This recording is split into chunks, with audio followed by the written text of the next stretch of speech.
Well, hey, good evening, everyone, and welcome to Crooked Oak High School and Roughnecks Stadium as we get set for Week 10 of the high school football season, the last regular season game, and the Leopards are on the road to take on the Roughnecks of Crooked Oak. My name is Greg Peary. Glad you joined us here tonight as we go on the road to finish up the regular season here, and we'll talk a little more about what the postseason looks like here coming up here shortly.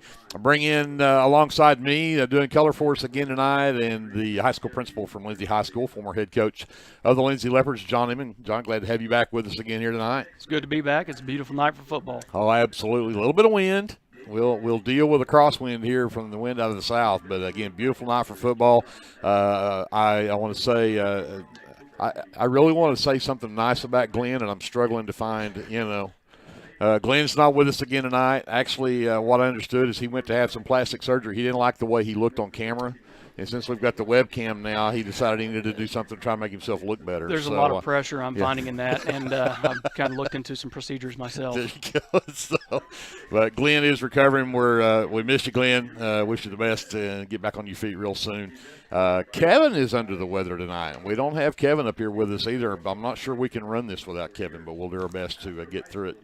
But big game tonight. This is one of those games that if you're not careful as a Leopard, you can look over it with a Crooked Oak team that comes in just 2-6 on the season, and you can go, hey, this is an easy win.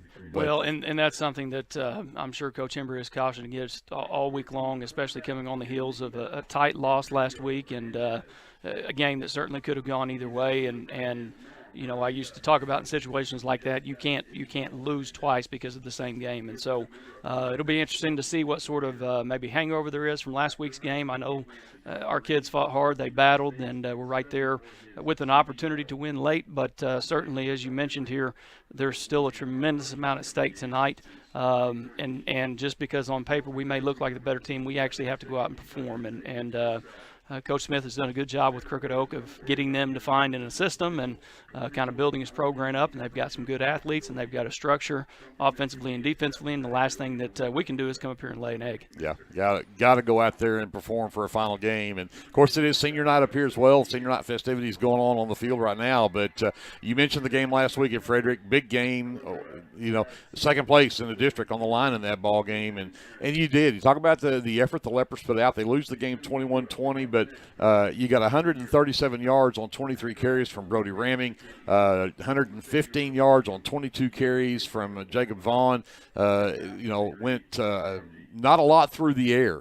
That was both teams basically did everything on the ground last week, but had a chance down the stretch, just could not get it completed. But the guys never quit. Played the full ball game, full 4 quarters. Exactly, and it was a tough night throwing the ball for both teams. And I know that Frederick had been able to throw the ball around quite a bit and quite well throughout the season. Credit to our guys, though, especially losing one of our best football players early in the game that would have made a tremendous impact both offensively and defensively, but in particular offensively with being a big-time receiving threat for us. So it would have been really easy for our guys just to fold their tent there early in the game and take the loss, but they hung around and battled and, gave themselves a chance in the fourth quarter. I really felt like momentum was on our side and we were going to win that game, but credit Frederick for making the plays that they needed to when they needed to, and certainly had some favorable situations. Balls bounce their way, calls go their way, and that's just part of high school football. So being able to overcome that and stay in the battle and stay disciplined in what you do and stay engaged mentally really was what I gathered from our football team, and that's going to bode well for them moving into the playoffs. It is. It's going to be, a tough road. I don't care which way you go. And we talked a little bit about it last week. We'll get a chance to talk more about it at halftime, and it will get a little more insight into the things that are going. But of course, Frederick right now sits in the driver's seat in second place, but they play CCS tonight. If CCS can come up and beat Frederick tonight, that puts us, Frederick, and CCS in a 3-way tie. Now you go to points. Depending on who gets how many points and how bad CCS may beat Frederick, that may put the Leopards right back up in second place. At the same time, if you end up with the Frederick winning the game, the Leopards will go into third with the head-to-head over CCS, and that makes a difference if you're home or on the road. That first game at home during playoffs is big. It's a huge thing, and it's something like we talked about last week that you go into the season every year, that being one of your goals, maybe not the end goal, but certainly it's an attainable goal still. So even though, yes, that certainly put Frederick in the driver's seat last week for second place, we're in a very similar situation last year, kind of the same type deal where we needed to win and we needed some breaks to go our way in order to finish second, and all of those things we kind of checked those boxes, and so ended up in the 2 seed in a home playoff game in the first round of the playoffs.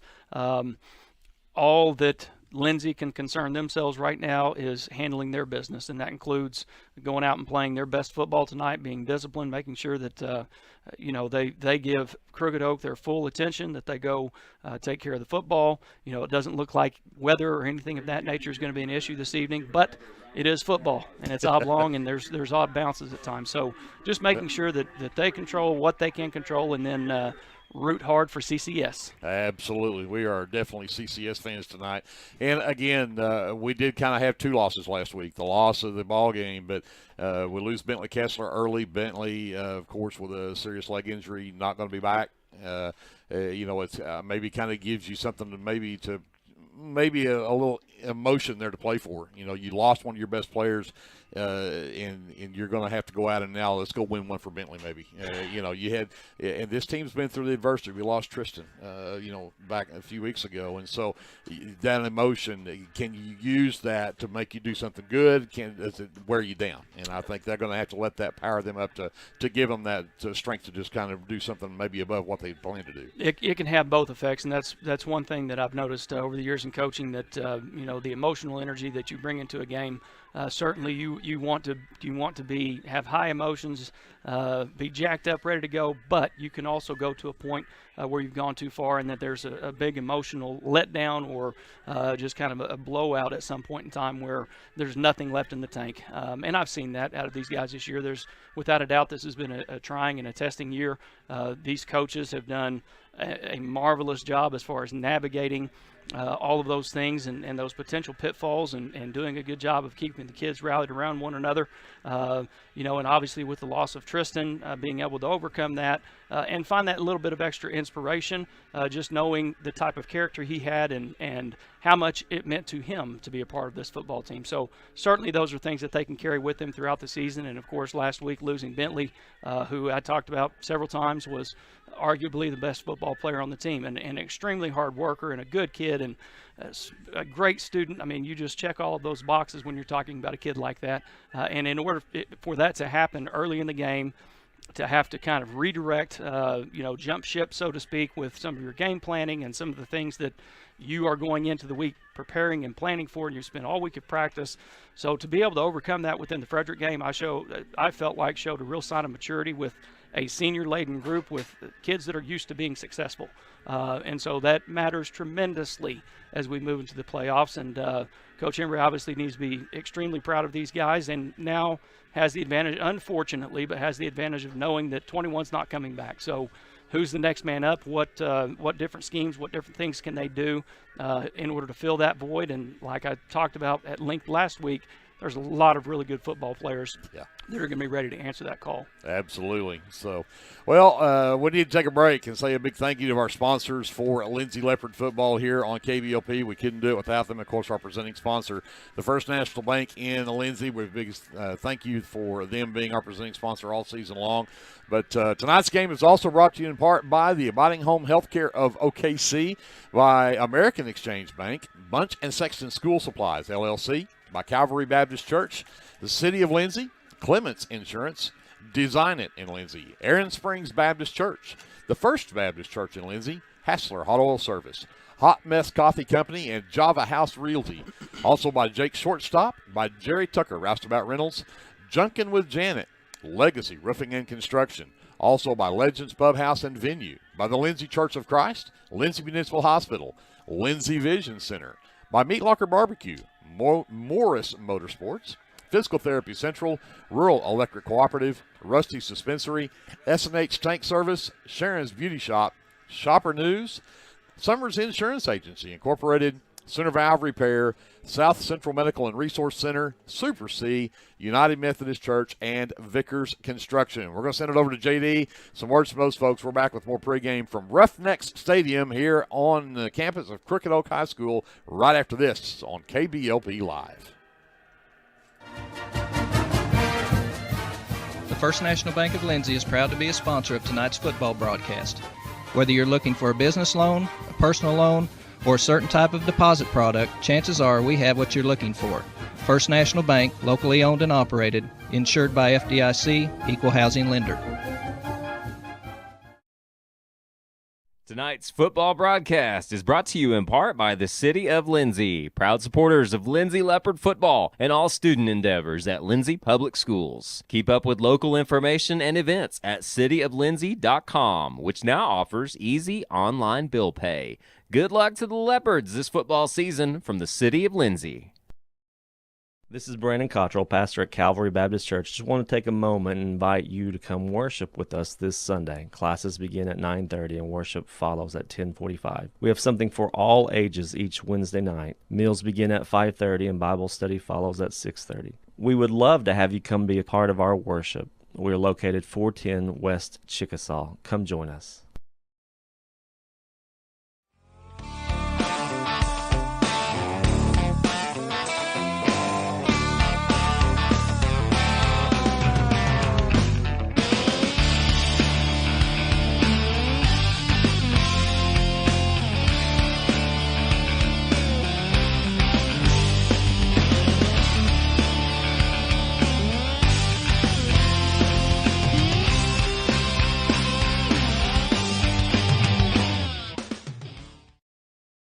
Clements Insurance provides insurance coverage to best suit your needs. We offer auto, home, farm, life, and business policies. Come by 109 West Chickasaw or call 405-756-2253. Clements Insurance is carrying on the tradition to satisfy you. So come see me, Keith, or Beth. Go Lindsay. Hey Lindsay community, my name is Christian Torres and I am the minister for the Lindsay Church of Christ. I would like to invite you to join us for worship Sundays at 10:45 a.m. and for Bible class Wednesdays at 7 p.m. Our address is 1205 West Cherokee Street. The Lindsay Church of Christ is a group of imperfect people who love God, His Word, and each other. And we love this community so much, and we pray that all the students and teachers have a great school year. Come and join us at the Lindsay Church of Christ. Football season is here, and that means it's time to show off that school spirit with team apparel from Design It Screen Printing and Embroidery at 304 South Main in Lindsay. Design It can get you all geared up with t-shirts and caps, team uniforms, and also offers custom embroidery and screen printing. Stop by Design It at 304 South Main in Lindsay or call 405-756-3635. Go Leopards from all your fans at Design It in Lindsay.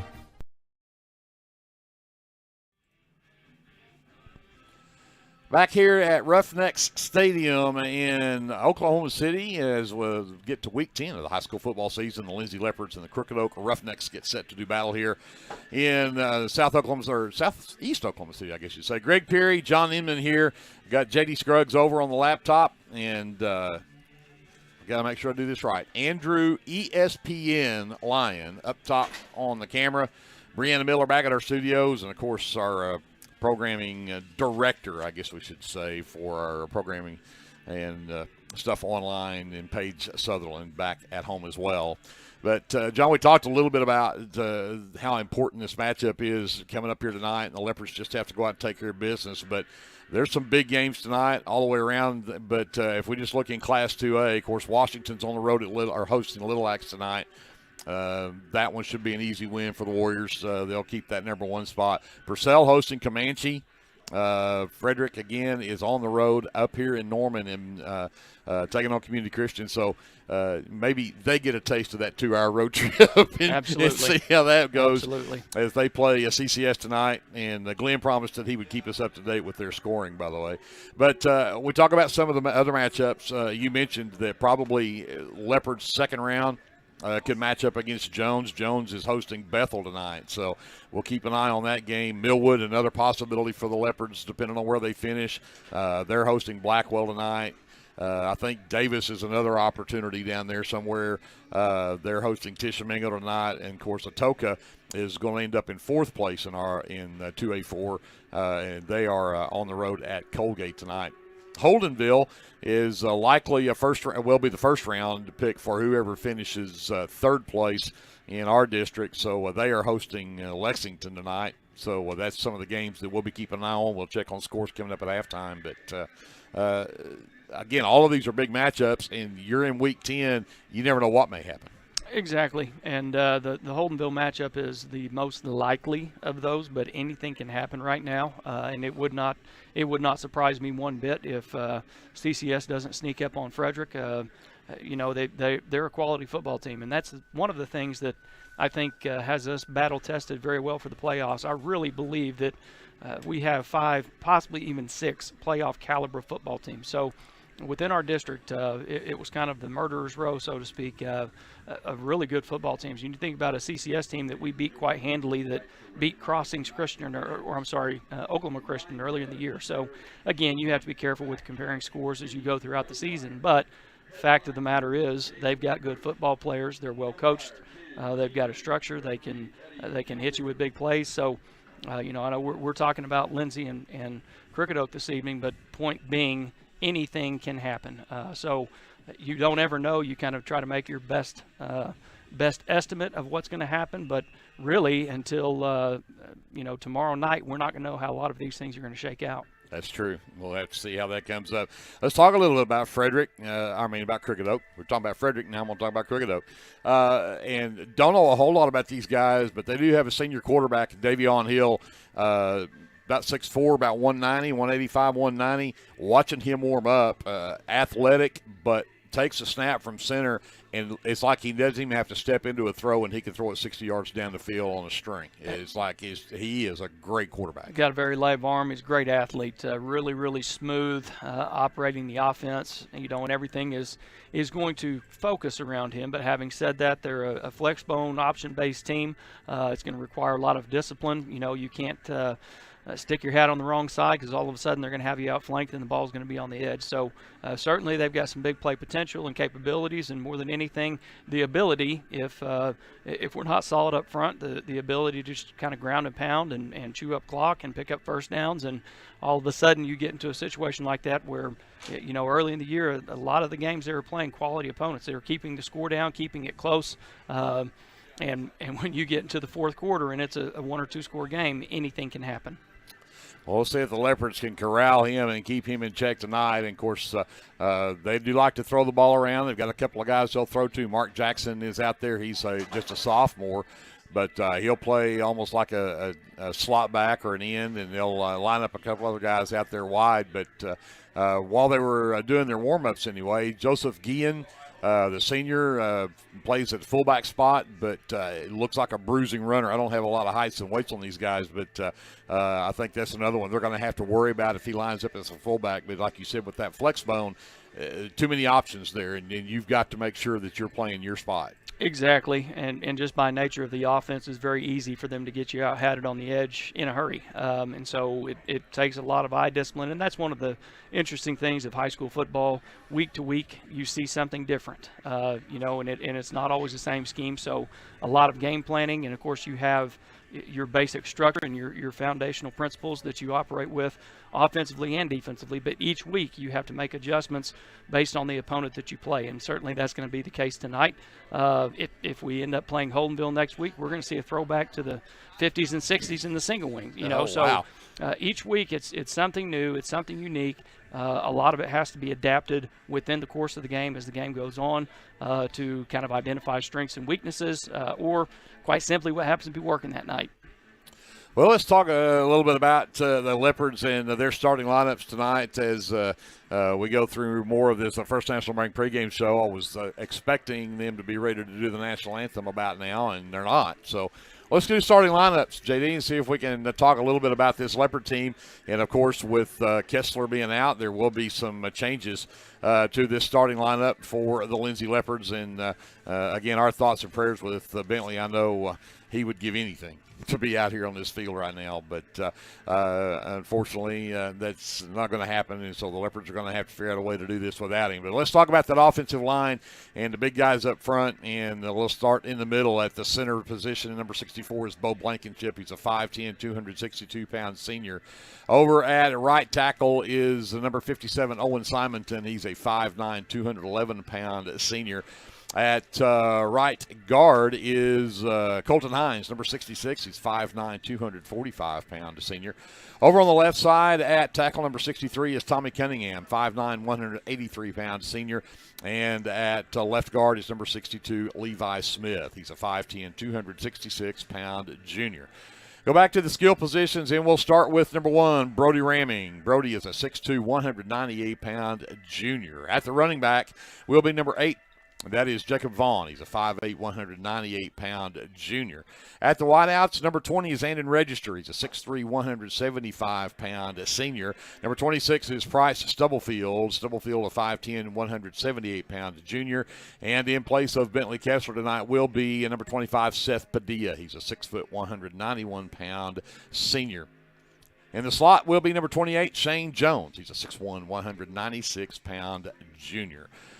Go talk about the defensive guys now, and up on that defensive line is on the interior, number 65, Ethan Childers, 5'10", 236-pound junior. Owen Simonton, number 57, lines up as well in that interior defensive line. Out on the ends, number 34 is Priest Williams. He's a 6'1", 215-pound junior. At the other defensive end is number 28, Shane Jones. Back in the linebacker core at middle linebacker is number 2, Ty Ferguson. He's a 5'7", 160-pound senior. Out on the outside linebackers, number 1, Brody Ramming, and number 26, Price Stubblefield will be on those 2 outside linebacker spots. Then we go back into the secondary, and at corner will be number 25, Seth Padilla. Also at safety, number 20, Andon Register. Number 6 is Austin Hines. He's the other safety, the 5'7", 158-pound senior. And then the other corner, replacing Kessler back there in the secondary, will be Jack Dodd. Number 15 is a 5'10", 160-pound senior. The head coach for the Lindsay Leopards is Sam Embry. He's assisted by Stephen Merrill, Joe Foster, Jacob Offalter, Caleb Hall, Will Kaufman, and Tom Inman. The head coach for the Crooked Oak Roughnecks is Farrell Smith. The assistant head coach, Desor Horton. And then the assistant coaches, Chris Alvarez, Matt Garner, J.W. Morrow, Nathan Milligan, and Nick Wilkerson. Again, the Leopards come in 6-3 on the season. Crooked Oak is 2-6. We'll send it over to J.D., and we'll take a timeout, and soon the national anthem will be coming up shortly. We'll be back with the kickoff and Week 10 of the high school football season. Crooked Oak and Lindsay coming up right after this timeout. This has been the First National Bank pregame show from Roughnecks Stadium right here on your sports leader, KBLP Live. This is Jared Thomas from the American Exchange Bank here in Lindsay. We at the American Exchange Bank have one goal, and that is to be a great hometown community bank that offers great customer service, a friendly face, and multiple loan products to meet your short and long-term financial goals. Come by and visit us at 402 South Main at www.aebank.us on your phone using our new mobile feature, member FDIC, and equal housing lender. Hey there, this is Trace Adams with Hassler Hot Oil Service. We are family owned and operated with over 25 years experience. I am a 4th generation Lindsay Leopard, and we proudly support Lindsay Leopards and Leopardettes athletically and academically in all their endeavors. Call my dad, Greg Adams, at 405-756-6075 for all of your hot oiler needs. Again, that's 405-756-6075. Go Lindsay! Jake's Shortstop offers gas, snacks, ice cream, pizza, subs, wings, and the coldest drinks in town. Everyone at Jake's Shortstop says good luck to the Lindsay Leopards this football season.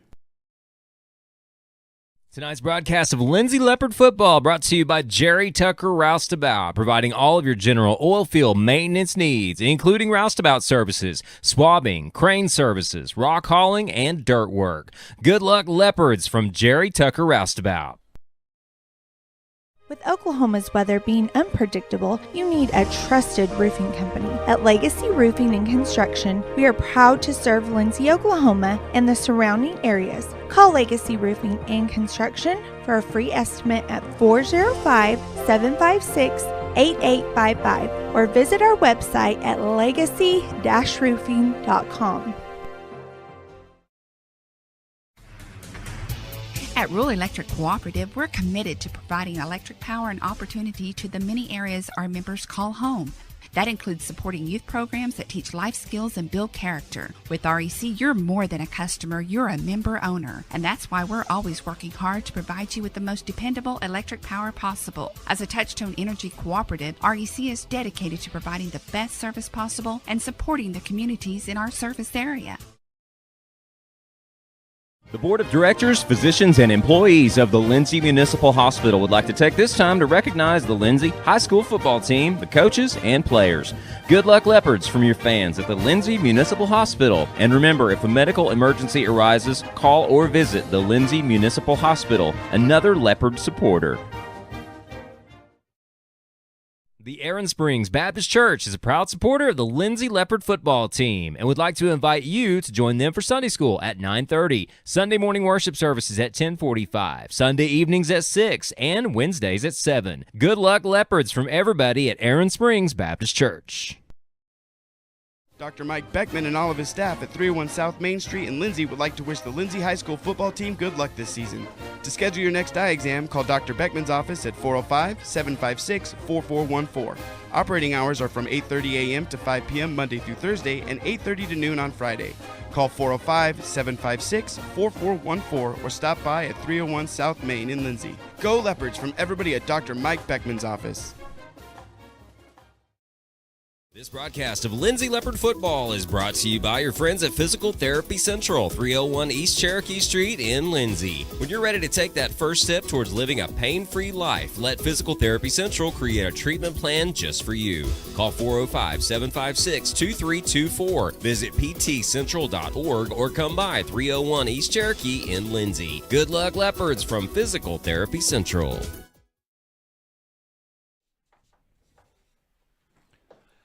Welcome back to Roughnecks Stadium, home of the Crooked Oak Roughnecks, as the Lindsay Leopards on the road to take on the Crooked Oak in Week 10 of the high school football season. Greg Peary and John Inman with you here in the absence of Glenn Shoemake. Glenn, we're thinking about you. I can't tell you what we're thinking about you, but we're thinking about you. And coin toss about to happen as the teams head out onto the field for the coin toss, and kind of went through our starting lineups already, but again, I didn't find any film, didn't find anything I could really tell about this team. What's probably the hardest thing to this flex bone? Is it really just you got to have your assignment and stick with it? Is that the hardest thing to defend it?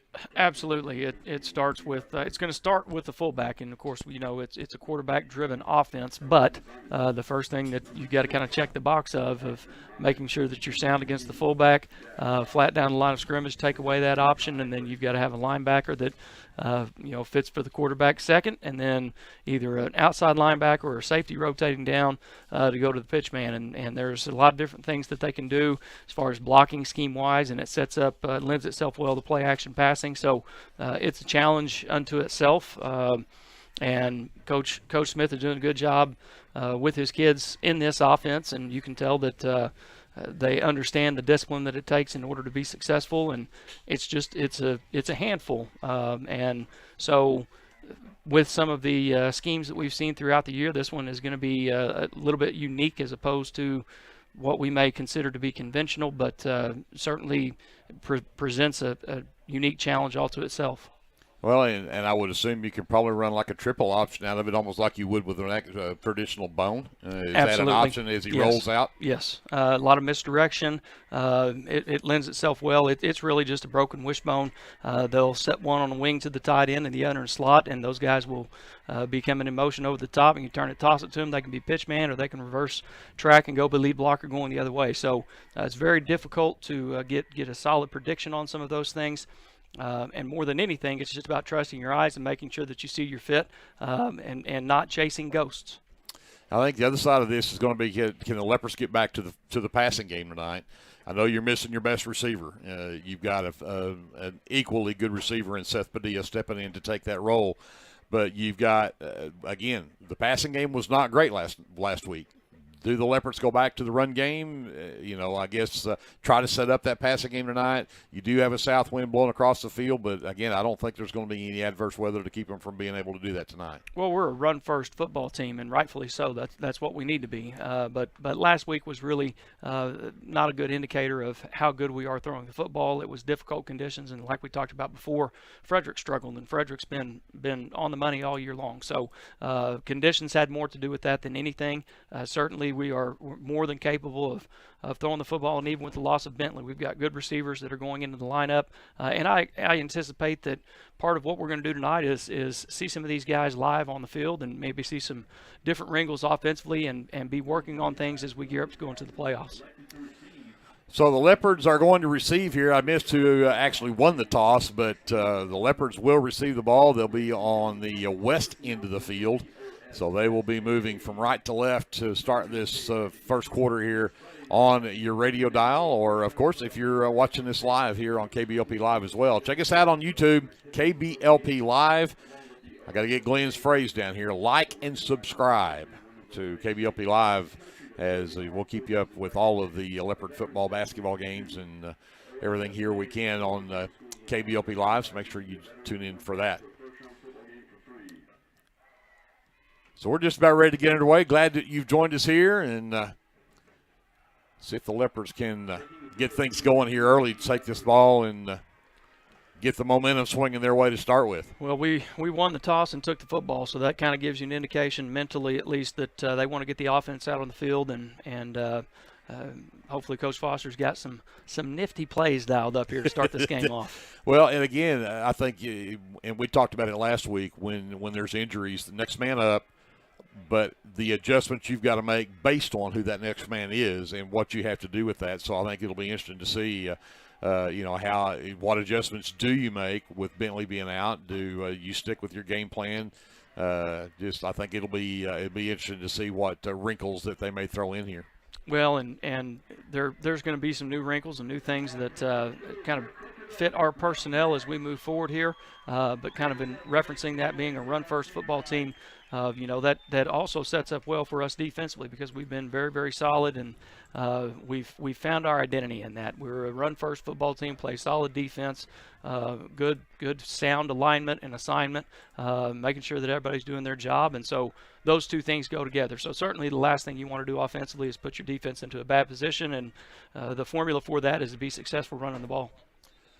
So Leopards get set to receive the kick from the Roughnecks. Price Stubblefield and Dutton Taylor are back deep for the Leopards as they are in their road white uniforms with the orange letters, black pants, black helmets. And it looks like a number 11, that is Victor Ontiveros, to tee it up for the Roughnecks.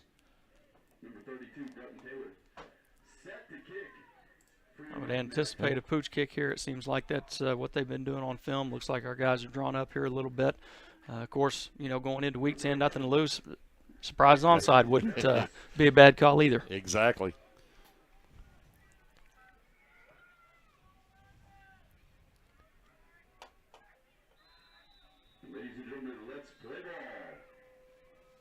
I think we're about set and ready to go as Ontiveros approaches. They're one short. And it is a short, almost onside, grabbed out there by number 5. That is Tanner Curry, who will have it, and the Leopards have great field position at midfield to start their opening drive. That kind of gives you an idea of the mentality of Crooked Oak coming in here. They're ready to fight and battle, and they're going to take some chances and take some shots, so we'll have to be prepared for onside kicks, fake punts, going forward on fourth down, the works. Everything. They don't have it. Again, they're 2-6 out of playoffs contention, so they're dealing on speed spoiler. The Leopards are to start out, trips right. Jones will line up at the tight end left, and Ferguson looks like starts out in the backfield. And they'll fake it to him, ramming right up the middle to the 45, breaks the tackle at the 40, the 35, the 30, a foot race down the sideline, and they're going to say he stepped out, looks like at the 29-yard line. Huge run there on first down, though, from Brody Ramming. Good first play, a couple of broken tackles there, too, by Brody that turned it even to a bigger run. So 1st and 10 at the Crooked Oak 29 now, a 21-yard run that time from Ramming on the quarterback keeper. Again, they'll stay with 2 receivers right, Padilla, the lone receiver, left. Jones in the slot right as Ramming works from the shotgun. And the counter scheme. Ferguson right up the middle, and he'll get close to the 20. And I think they'll mark him at the 21, pick up of 8, and bring up a 2nd down and 2. One of the best things I saw last week against a good defensive front that I really felt like we consistently won the battle up front. We were able to get good push. It took a little bit, but good push with our offensive line. And, again, that just speaks to their consistency throughout the year, the strength and conditioning program, and more than anything, just their mentality of being willing to get dirty and mix it up front. And obviously we've seen on these first 2 plays that that has carried over into Week 10. Well, and Coach Farrell Smith calls timeout for Crooked Oak here as the Leopards have just basically are in the red zone here after 1 play, so they got to get this thing under control quick. But going back to last week, you get Ramming with 135 yards, you get Vaughn with 115. Speaks volumes for those guys up front. And again, a lot of that damage was done really in the second half when they needed to start really buckling down and getting things going, and the Leopards really started to make things happen. There's no greater feeling in the world when you have to run the ball, and they know you have to run the ball, and certainly that was what the conditions allowed for last week. And you're still able to be successful in it, whether it be finishing up a game in a 4-minute offense or just conditions being conducive to having to run the football, and they load the box, and we're carrying right along right here, picking it up with the first down. As Ferguson takes it down to the 12, gets the first down. So it'll be 1st and 10 now at the 12-yard line. Another 9-yard run from Ferguson. Another great push up front. Seems like a good formula for success right now. Register now wide right. Brees Williams comes in. He'll light up tight end left. Jones tight end right. Padilla's the split back. Oh, and there's Ferguson. Got away from a man in the backfield. He gets to the 10 and stood up. But what a move from Ferguson. Had him dead to rights in the backfield and got away from him. Yeah, that defensive end made a play. He was in the backfield. Great broken tackle right there by Ty. And that's one of the things that, Ty is deceptively strong. He is tough to get on the ground, low center of gravity, and just an extremely physical runner up the middle. So 2nd down and 8 at the 10. Leopards can get a first down if they get to the 2. Ferguson alone setback. Twins right, 2 tight end look, ramming the quarterback keeper around the left side, cuts it up at the 5, Touchdown. Still on his feet, touchdown. Brody Ramming from 10 yards out. And the Leopards only took 5 plays to take it from midfield and put it in the end zone and take an early 6-0 lead. We've talked a lot about throwing the ball. If this pattern continues, I don't know that we're going to need to attempt one. I would agree. Although I'm sure we will at some point in time. Offensive coordinators get impatient. Oh, come on. I was one, I know. Oh, okay. You speak from experience then. Again, the Leopards have gone for 2 all season pretty much, but Ramming's going to keep it, and he'll go in untouched for the 2-point conversion, so the Leopards will take a 8-0 lead. This field does not lead to extra point kicks anyway. You've got an empty oil field site behind the east goal, and you've got a tree grove on the west side. So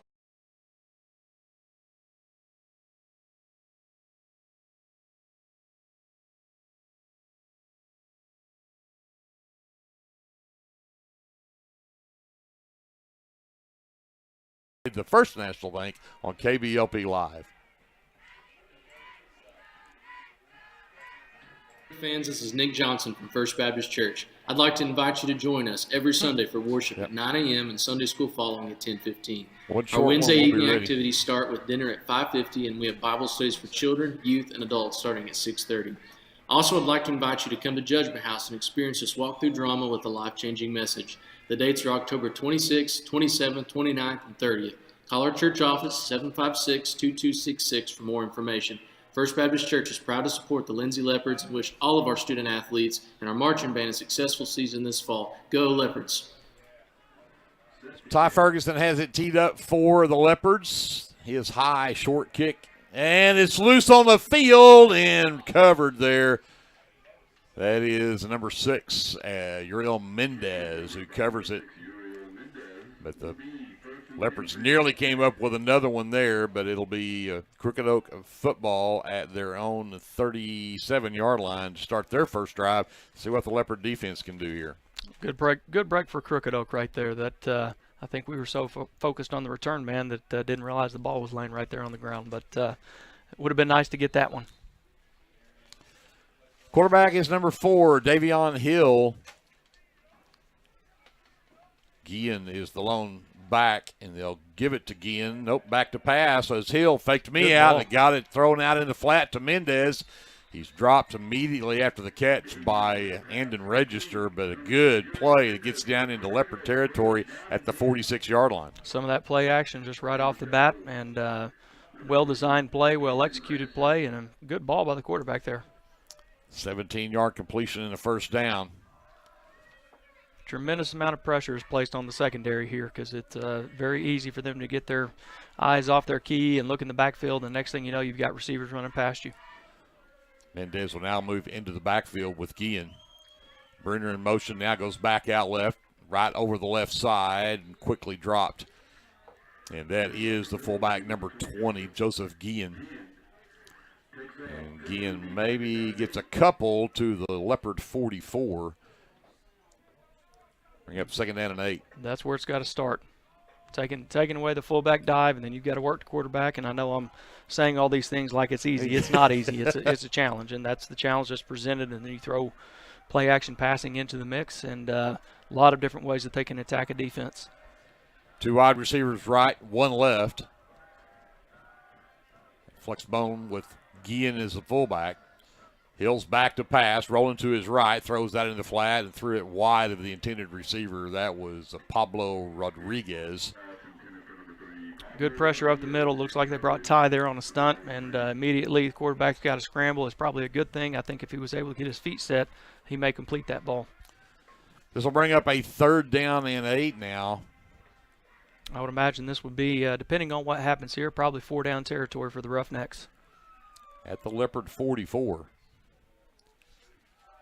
They'll go wide receiver left, tight end right.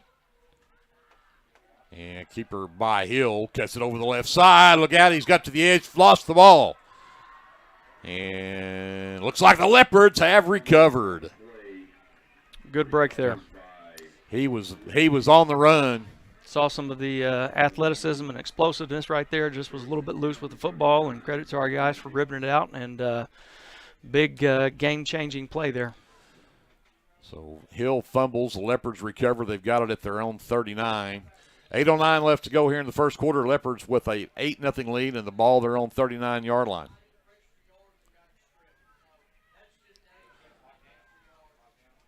Back to pass. Ramming. He's looking down the field and just through the outstretched arms of Andon Register, who had a couple of steps on his defender, and I think that is Rodriguez on that far side. I'm not sure. Yes. I told you offensive coordinators are impatient, but good call right there by Coach Foster. Open, just barely off right there. That could have gone for 60 real easy. Jacob Vaughn in the backfield now at running back. 2nd and 10 for the Leopards. Ramming gets it to Vaughn. Vaughn right up the middle, and he just pushes the pile all the way across the 45 to the 46, but they're marking at the 45. It'll be a 6-yard gain, 3rd down and 4. I would imagine that drew a hearty fist pump from Coach Merrill over there. So 3rd and 4 for the Leopards. They'll go trips left.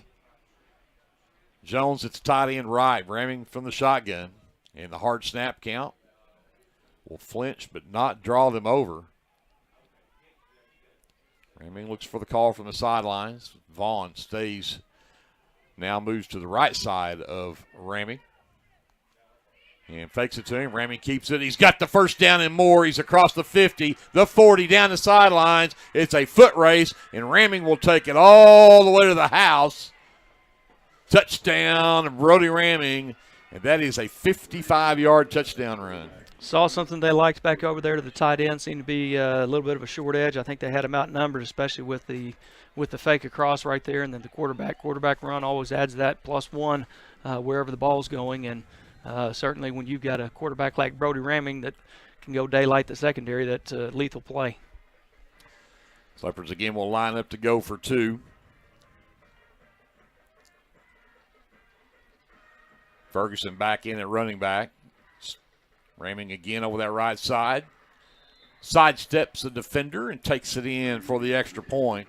7:07 left to go here in the first quarter. The Leopards with an early 16-0 lead, and we'll be back after this timeout. This is live coverage of Leopard football presented by the First National Bank on KBLP Live.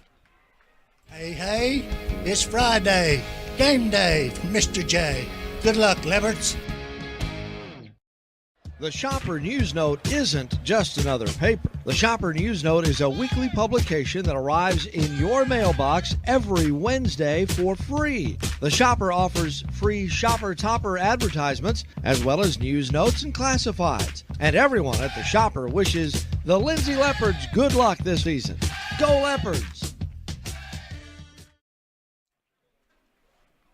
So the Leopards are doing things efficiently. He took 5 plays to go 50 yards their first drive for the score. This time only took 3 plays to go 61 yards.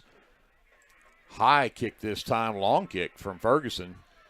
That is taken back at the 25-yard line, and then at the 30 gets the boom dropped. That was number 23, Mark Jackson, on the return, and he'll get it out across the 30 to the 31, and Crooked Oak will take over for their second drive there. Looked like a big hit there from Landon Poole. That's a sophomore, aggressive kid, one that fits right in here running down the field on kickoff. I know they're excited about him for the future. So first and 10 Roughnecks, they're on 31. 6:55 left to go here in the first quarter. Leopards with a 16-0 lead. They'll go back to that flex bone with a wide receiver either side. Hill under center. And keeps it himself. Got the edge. Got the option and pitches it out, and then run out of bounds is number 7. That is Colin Bruner. Good speed right there by Ryan Horton running it down. They had everything caved down and had the edge. Looked like they might go for a big gain there, but good team speed from the secondary coming up and making the play. 5 yards on the play out to the 36. Will bring up a second down and 5.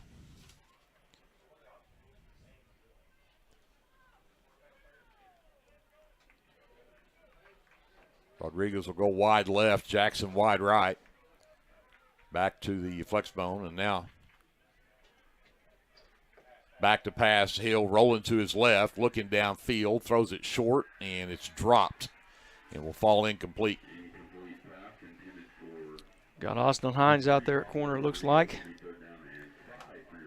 Our Swiss Army knife from last week. He can play wherever you need him to play. Just put me in, coach. I'll play anywhere. Hadn't played corner most of the year, but certainly understands coverages and scheme defensively, and genuinely could play anywhere in the back end. So this will bring up a third down and 5 now.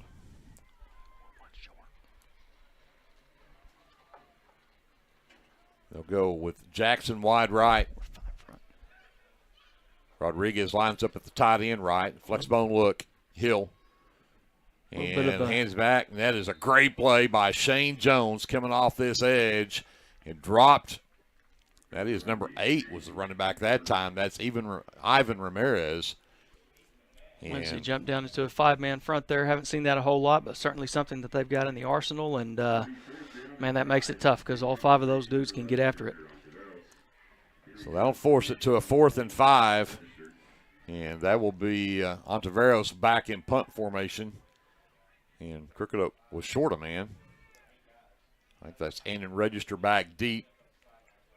The knuckleball punt headed out of bounds, and so no chance for a return here. We'll see where they actually spot the ball.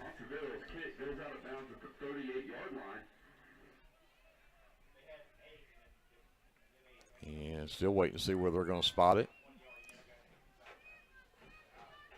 And now they're going to spot it. They'll put it at the 36-yard line. So the Leopards forced a 3-and-out on defense. They'll get it back.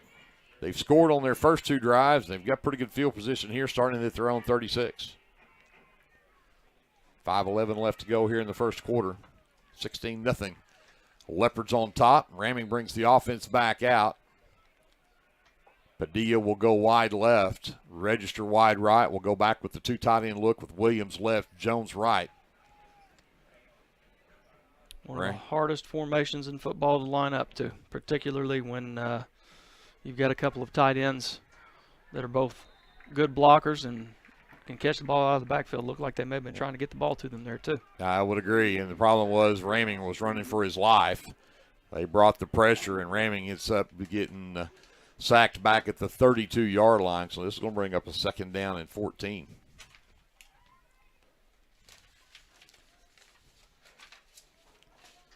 Now Padilla will move over to the wide right with Register. Ramming again from the shotgun. Give it to Ferguson, and right up the middle. He's got all kinds of room. He's at the 50, the 40. Run out of bounds just shy of the 35. That's a good hustle from a number 6, Uriel Mendez, for the Roughnecks. But what a play right up the middle. And, again, that offensive line opened a huge hole. Just like you draw it up. Got the down blocks, the alley, the kick, and the swab. The kick and the swab. I have to remember those terms. It's just jargon. 33-yard run there from Ty Ferguson sets the Leopards up with a 1st and 10 at the Roughneck 35-yard line. Again, they'll stay 2 tight ends, wide receiver either side. Ramming back to pass, has time, looks down the left side for Padilla, and just out of bounds. And that south wind may have carried that one out. I think Padilla was there, but he just carried out of bounds. Yeah, that was a good miss, and we'll put it that way. You always talk to your quarterback if you're going to miss anywhere on the fade, to miss high and outside, and that ball just came right over the shoulder, and I'm sure that probably was impacted by this wind that we've got tonight. 2nd down, 10 Leopards. Padilla checks out. Stubblefield back in. He'll split right with Register. Ferguson, the lone setback. 2 tight end look again. And again, Ferguson right up the middle. Another big hole. Pushing the pile. And he'll get down near the 25-yard line. Another big push there from a little guy with a lot of strength. Really, really good. Cannot emphasize enough how well we're coming off the football up front. Just really impressive how these guys are getting off the ball and the hours that we've got to run through right now. 3rd down and a yard coming up. And give it back to Ferguson. Got the 1st down. It gets tripped up. He'll be just shy of the 20 at the 21. But, again, picks up 5 more yards and a 1st down. Crooked Oak kind of jumped inside there and had a guy sitting in the hole, and Ferguson put a move on him. Stubblefield stays wide right. Register moves to the left. Leopards stay with this 2 tight end look with Jones on the right and Priest Williams on the left. Clock runs with 2:50 left to go here in the first quarter. It's still 16-0 Leopards, but threatening again here in the red zone. Ferguson, again, sidesteps right up the middle, and he'll take it to the house. That is a 21-yard touchdown run for Ty Ferguson, his 2nd of the night. Our yards per carry tonight are going to be, this may be a record average that we're going to have. Could be. Thoroughly dominant performance up front, and obviously really good running backs that are making plays in space. The Leopards again line up to go for 2.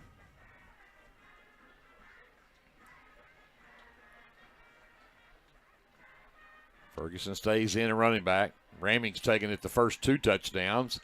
And this time they'll give it to Stubblefield. And it took a 2nd and a 3rd effort, but he made it happen. The Leopards get into the end zone for the 2-point conversion. So with 2:35 left to go here in the first quarter, it is 24-0 Leopards on top of the Crooked Oak Roughnecks. Stubblefield's another one that's dangerous with the ball in his hands, and he certainly has made plays throughout the year, but obviously him stepping up and kind of filling the void left by Bentley is going to be a big part of their success moving forward. And of course, we've all seen what he can do and know that he's more than capable of doing that. So I'd look to see him to be more involved, whether it be tonight or as we move into the first round of the playoffs, that he certainly is a game breaker. I would agree. He has that play that they've designed for that two-point conversion play has really worked well. Again, it's executed well, but Stubblefield has great vision to be able to figure out where he needs to cut back up inside and find that hole. Well, and that play is set up, with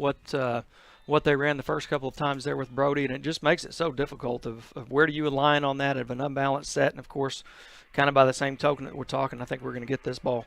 By the same tone that we're talking there, that they can out-hatch you on the other side quickly. So, again, the deep kick fumbled around, and the Leopards have it. There we go. Yep, the deep works just like an onside, and the Leopards get it back, and the offense will head back out on the field. If you want some more good news, thanks to Glenn Shoemake, CCS is up 7-0 on Frederick with less than a minute to go in the first quarter. Go Royals. Go Royals. And go Leopards. They're right back on the field deep in Roughneck territory. They're at the 38-yard line.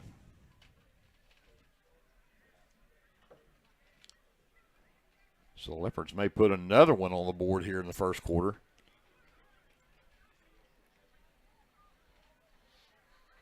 Stubblefield will split left.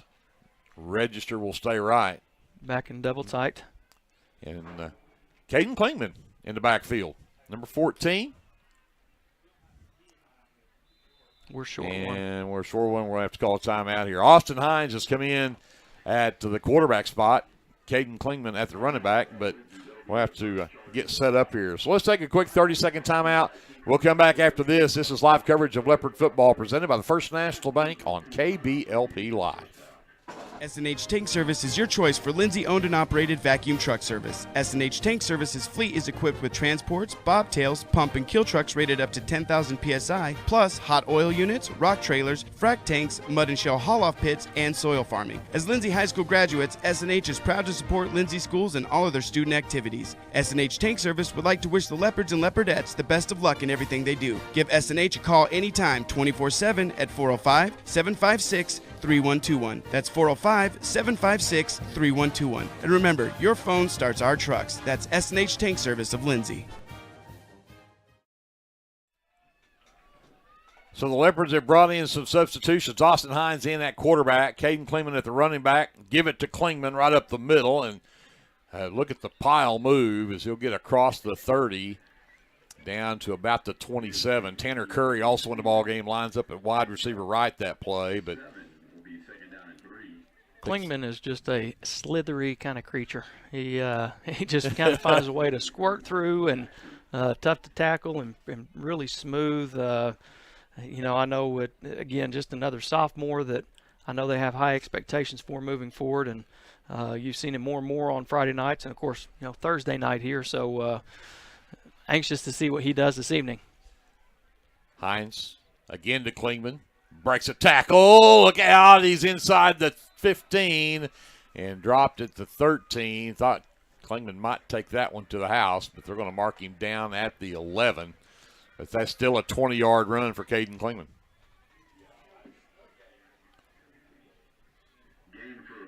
It's good for these guys to be able to get in the first quarter of a varsity football game and really get some genuine varsity experience, and you cannot emphasize how important that is for these young kids to be able to get those, more so than a JV rep at the end of a game, but we're still talking here early in a tight ball game. Oh, Hines that time could not get away from a Davion Hill who came in from that left side, and he'll get sacked back behind the 15-yard line. In fact, back to about the 17-yard line. It's a loss of 6. Seen that a couple times out of Crooked Oak. They bring a pretty good blitz there, and sometimes it's just as simple as them bringing one more than you can get to with your protection. So second down, call it 16 now. High snap. Hines gets it down, keeps it himself, breaks a tackle. He's at the 10. He's at the 5, trying to drag. and he'll get across down to about the 3, and again, Hines just refusing to go down. Good, tough runner, good, tough football player, smart, knows how to score. They marked him at the 4. That's a pickup of 13 on the play. So call it third down and about 3, but that will be the final play of the first quarter. So we'll flip into the field and be back to start the second quarter after this. This is live coverage of Leopard football. It's brought to you by the First National Bank of Lindsay, right here on your sports leader in South Central Oklahoma, KBLP Live. Hey, it's Friday. Game day from Mr. J. Good luck, Leopards. Sooner Valve Repair in Lindsay would like to wish the Lindsay Leopards and Leopardettes all the best during this season. When in need of a valve repair, come by Sooner Valve Repair at 106 Southwest 9th Street in Lindsay, Oklahoma, or call 405-756-1599. Good luck, Leopards, from Sooner Valve Repair in Lindsay.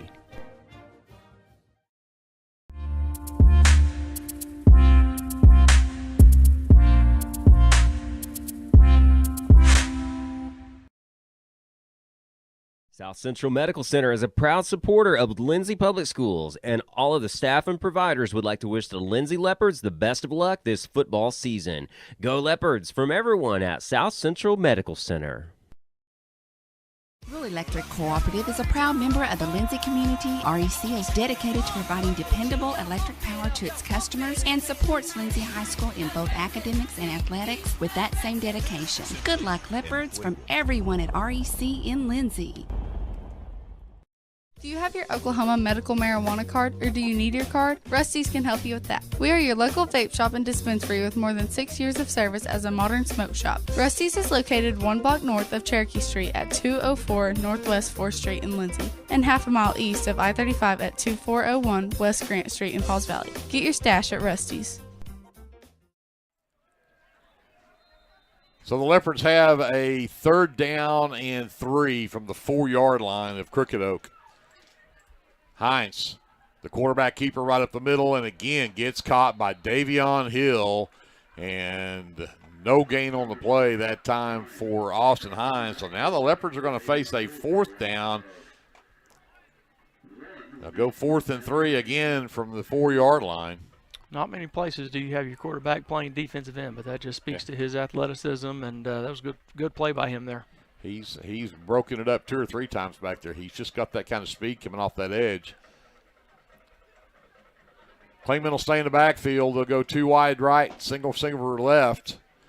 Hines to Klingman. Klingman right up the middle, and he may not get pick up a first down at least. I started to say he didn't get in, but they will get the first down. He'll be inside the 1. It'll be 1st and goal from the 1. Didn't look like much, but Klingman just disappears into the trees there and comes out on the other side with a gain of about 4. So 1st and goal from about the 6-inch line. Klingman will get behind Hines now from the pistol. And give it back to him in this time, maybe. Yes, they do give it to him. Touchdown, Caden Klingman. And the Leopards are in control. First drive of had the drive going way back to 2:29 left to go in the first quarter. I believe the clock is already rolling. No, they reset it there. Okay. We were just talking off the air about the way things are going here. The Leopards are going to get a lot of time in for these guys that may not get to see a lot of playing time, but we may also get to see the clock just run. 30-0 Leopards, this 2-point conversion coming up. Hines to Klingman, again right up the middle, and did he get there? Yes, Caden Klingman with the 2-point conversion, and with 10:30 left to go here in the first half, the Leopards have opened up a 32-0 lead on the Crooked Oak Roughnecks. Well, I would say that they've got our focus. I would agree. Let's take another quick timeout. Send it over to JD. We're back with more live coverage of Leopard football right after this on your sports leader in South Central Oklahoma, KBLP Live. Tonight's broadcast of Lindsay Leopard Football is brought to you by the Lindsay United Methodist Church at 114 West Chickasaw Street. You're invited to come by this Sunday with Sunday school at 9:45 and weekly worship service beginning at 10:55.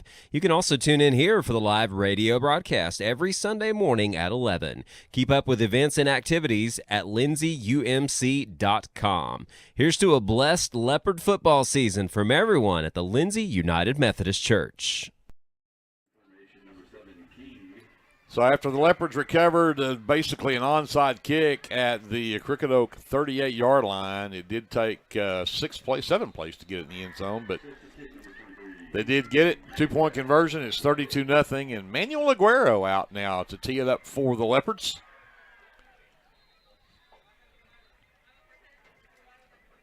And he'll do that short, high kick as well, and Leopards again have a chance. And there is a flag on the field. Lindsay recovers, but there's kick-catch interference on Lindsay. Running into the offense before an opportunity to catch. Yep. The Crooked Oaks ball. We have an official on the microphone right next to us. That was a good, very good, good explanation. Good explanation of exactly 100% right. I don't even think that was an intentional onside. I think just sometimes you miss hit a pooch kick, and that happens. So Crooked Oak will get the advantage of, first of all, recovering the ball at the 49, but add the penalty onto it. They'll move into Leopard territory all the way down to the 35-yard line. So Crooked Oak now starts on the Leopard side of the 50, and in fact, well on the Leopard side of the 50. See if this Leopard defense can come out and make something happen here. Again, Leopards leading 32-0. 5 front again. Hill to Bruner around the right side, and Leopards will drop him for a loss. Shane Jones coming up off the bottom of that pile. Better pack a lunch when you're trying to block Shane Jones. Not going to happen. So loss goes back to the 37-yard line, bring up a second down and 12.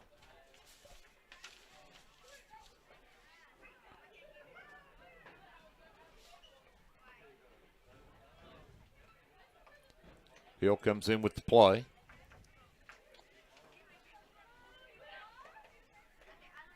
They'll go wide receiver left, tight end to the right. And Hill calls his own number around that right side. Great play. Great tackle. Jack Dodd over there. Great wide open field tackle there for him. I mean, you couldn't have done that much better. That's a tremendous play by Jack. That's a tough tackle in space against a really good athlete, and he sold out to the tackle. And tough spot to be there, kind of on the short side at corner. I referenced earlier, you got to be really disciplined with your eyes, and you get caught looking in the backfield. You get receivers run by, but good job by Jack seeing this key right there, and he knew where the ball was. A loss of 2 more back to the 39 is going to make up a 3rd down and 14 now for the Roughnecks. Of course, you know this will be 4-down territory for them. First time in a while for Jack that he didn't have to get up and go run a cross-country meet the next day. He's probably looking forward to the rest. There you go. And Hill could not get away from guess who? Shane Jones. And Hill's going to get dropped for another loss back at the 42. And they actually are going to try to punt this one and pin the Leopards deep here. And I'm putting him at the 41, but again, a loss of 2 more. 4th and 16. That's one that you don't account for in your option front side is the backside end. But speed of Shane and probably a little bit scheme-wise where they're +1 on that backside, and you've got a guy that can run it down. So really good play there by Shane. Crooked Oak again, a man short on the punt team. And kind of important. He's like right on the middle of the line there. Altaverios back in punt formation just on the backside of his own 50. And he'll angle that one toward the sidelines, and it'll side bounce out of bounds around the 13-yard line. So Leopards will get it back with 7:48 left to go. Left in the first half, and I'm sure we'll see some more substitutions coming in for the Leopards. I would imagine we'll probably see Klingman another series here at least, if not more. And don't know if it'll still be Austin at the trigger man. I guess we'll find out soon. Looks. Curry and Dodd are going like to split right. Hines stays in, but Dutton Taylor moves in as the running back, number 32. Taylor, just a freshman. He's exciting to watch. Doesn't play like a freshman. No, absolutely not. But Rodriguez did not give him a chance to do much. So, loss of 4 on the play, back to the 11. It's going to bring a second down and 14.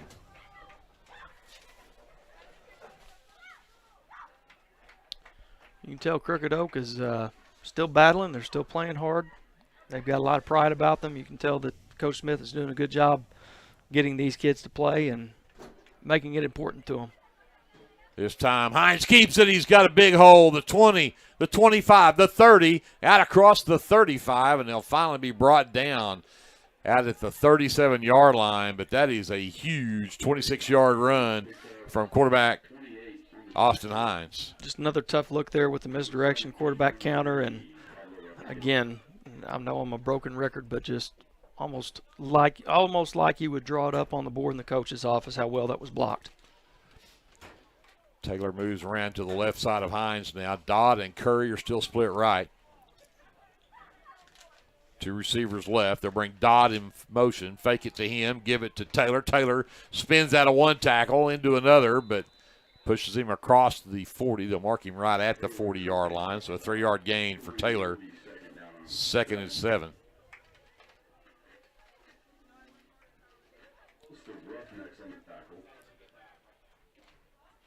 And that is number 12, Ethan Jones, at the wide receiver left, along with Aguero. Again, Dodd and Curry are split right. Hines. Again, Taylor looking for a hole, that right side, breaks one tackle, and then gets pushed backward as he gets to the 44-yard line. Good, tough run there by Dutton. It's going to be really exciting to watch, a couple of freshmen out here that have gotten significant playing time, and we've talked about some of these sophomores, and so the future is bright for Lindsay, without a doubt. So they're going to call an illegal substitution on the Leopards there for something. So that'll back the Leopards up to the 35-yard line. Yeah, I don't know that everything looked to be legal formation-wise. I wonder if the receiver didn't come inside the numbers. Could be. That's kind of an arbitrary rule that gets you sometimes. Oh, slipped. Yep, Taylor slipped as he went to make the cut to get around the hill, and he's going to come up short. So it's going to bring up a 4th and about 7, maybe 8. And down marker still says 3rd. Maybe I'm wrong. And the Leopards will get to jump. So they'll get 5 of that and make that 3rd down a whole lot more makeable.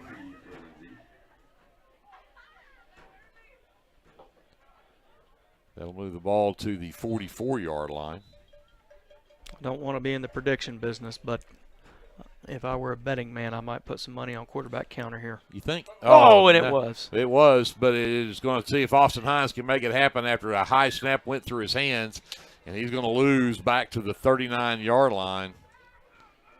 Had it set up. Don't know exactly what the issue there on the snap was, but got away from us there. But it was well blocked up front. So we're going to go back to now a 4th down and 8.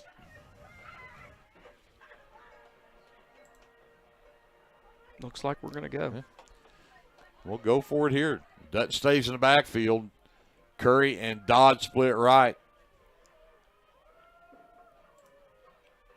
Hines back to pass. Has time. Looks out in the flat. And he's got Aguero. Emmanuel Aguero goes up, high points the ball, and he's got it in roughneck territory at the 37-yard line. Great ball by Austin. Great ball. Put it exactly where it needed to be. Had the corner route there by Manny, and again, another freshman that is already a playmaker for us and is going to continue to be for the next 3 years. So 1st and 10, Leopards. That was a huge 4th down conversion.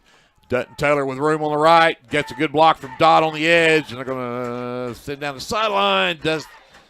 Taylor gets out at the 10, and there's a flag back here. And I couldn't tell. I thought I saw the official reach for it. I think they're going to get Dodd for a hold out here on the edge. Yeah, that flag blends in. I couldn't tell either. It's a little bit dirty. It may have been used too much. I'm not sure. But they did probably a hold out here at receiver. Looked pretty clean and really good job sealing the edge up front. It's a nice run from Taylor, but it'll get brought back on a holding call. And the flag at the 32-yard line, so you just suspect it moving it back to the 42. So that should make it a 1st down and probably like 20 or 1st and 15.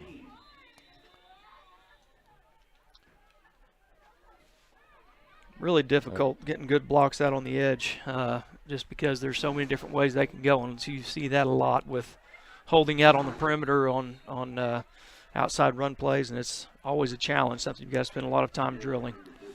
Caden Kleeman back in and running back. Hand off to him is stuffed, and no gain on the play. Let's put it right back at the 42. Let's bring up a 2nd down and 15.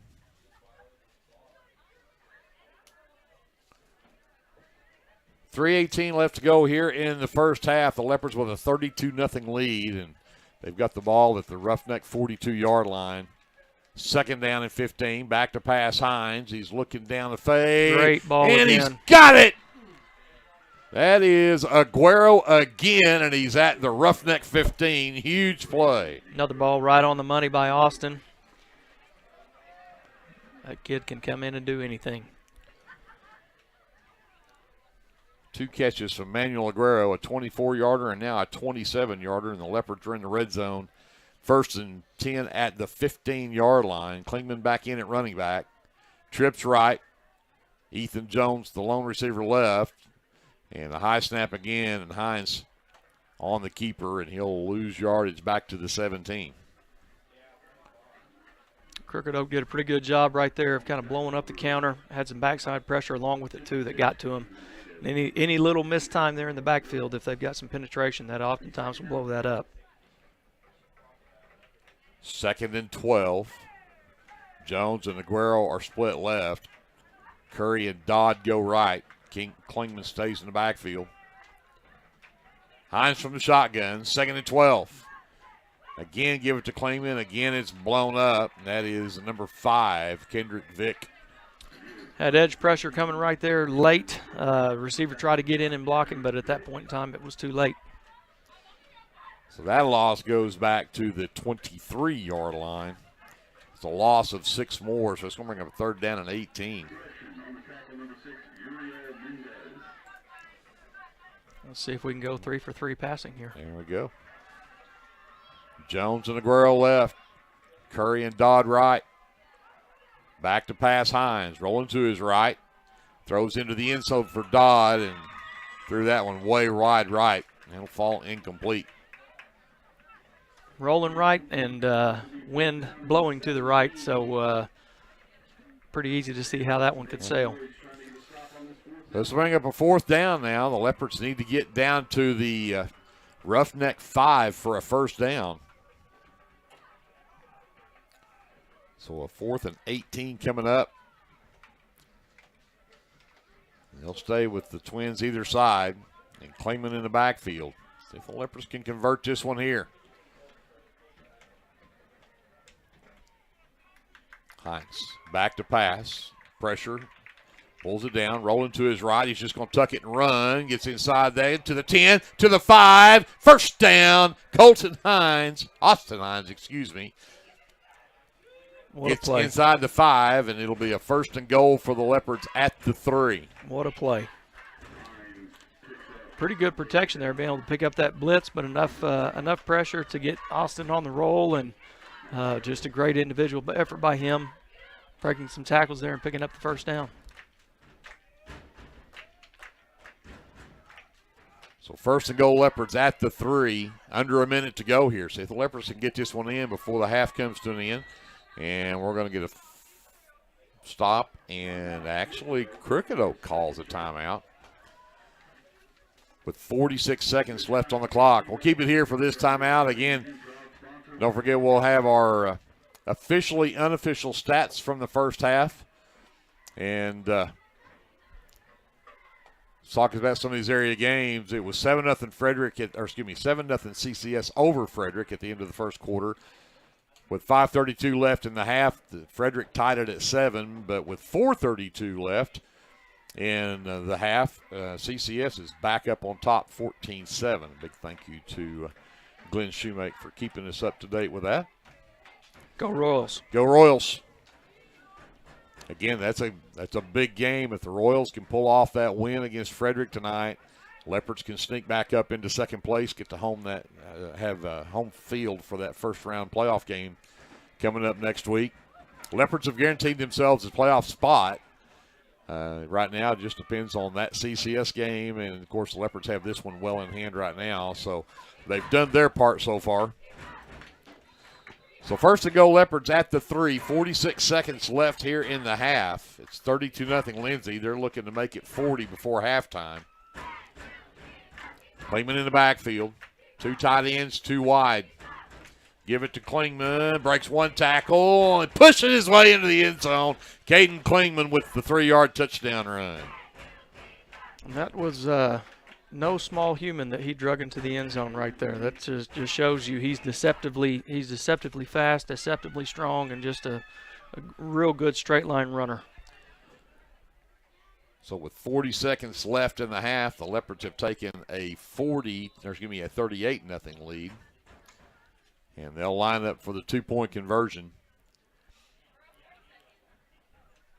They'll stay with Williams at the tight end right. And I think that is number 44. Memphis Smith maybe over that tight end left. That's Gustavo Torres. Torres. And they did go for the fade for Ethan Jones, and it was not.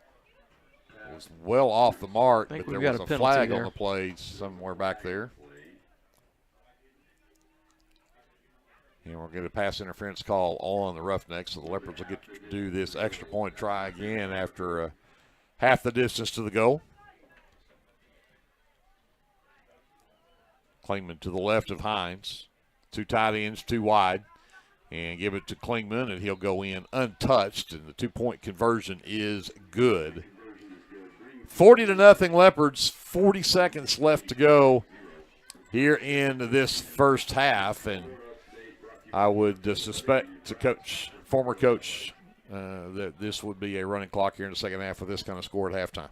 I would imagine it probably would be, and that's one of those things. Sometimes it's tough because we've got a lot of kids over there that I'm sure Coach Embry wants to get in and get some playing time, and you end up in a little bit of a time crunch sometimes doing that. But I would imagine that probably will be the case there for the second half, and they'll do their best to get everybody in and get them some experience. But nights like that are a lot of fun too. So and they started substitutions early. Everything's going Lindsay's way right now.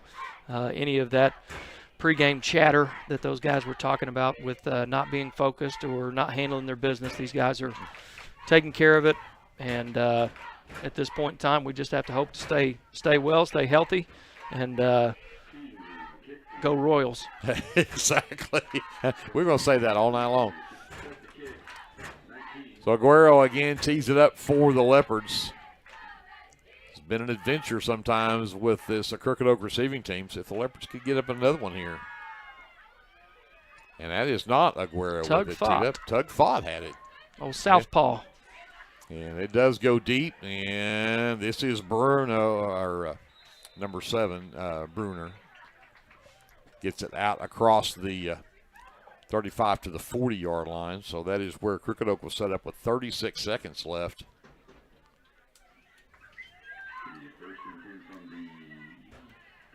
Wouldn't surprise me if Crooked Oak doesn't try to take a shot here.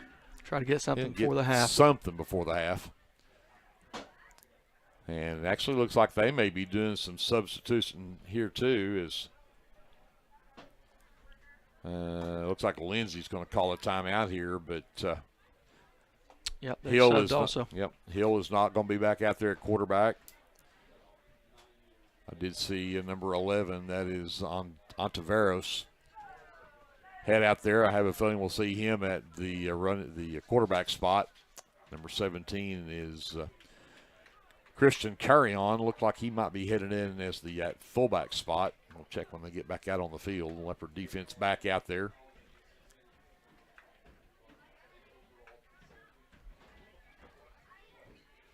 Got a fresh lineup up front. Try to get some of these guys in here. That is Aiden Scruggs, number 71, on this right defensive end. Aiden Ramage. Got the Aidens over here on the right side. And I think on the other side is maybe Blake Cummins on that far side. I believe so, yes. And not sure who's on that left defensive tackle there. We'll get those guys in here. Jack Dodd, that corner left-hand side. Hannibal Hines there at the left defensive tackle. And Dutton Taylor runs off the field late there, and that will get Tug Fott right back out on the field. Middle linebacker is number 56. That is Landon Poole. Ryan Horton, this outside linebacker on this side, and that is Ontivero. Scruggs with the big tackle. Scruggs wraps him up in the backfield for a loss back at the 35-yard line. It's a loss of 5. Bring up a 2nd 15, and I would suspect they may not even snap this one with 20 seconds left in the half. Looks like they're going to let it roll. Just let this one roll out. So the Leopards will head to the locker room with a 40-0 lead over the Roughnecks of Cricket Oak, and in control here. So we're going to send it over to JD, and then we'll get some of our words from our sponsors here at halftime. Come back with more of our officially unofficial stats, check on some scores and more coming up here. We'll be back with the First National Bank halftime show from Roughneck Stadium here in Cricket Oak right after this timeout on KBLP Live. Are you caring for an aging parent or other loved one at home? It's important to know you're not alone. Hi, this is Connie Upton with Abiding Home Health. The people we serve have a variety of needs, of acute illnesses to individuals who require health care assistance to live independently at home. Our goal is to make a difference in the short and long-term care of each patient. For more information, visit us online at abidinghomehealth.com. Abiding Home Health, creating personal, positive changes and transformations.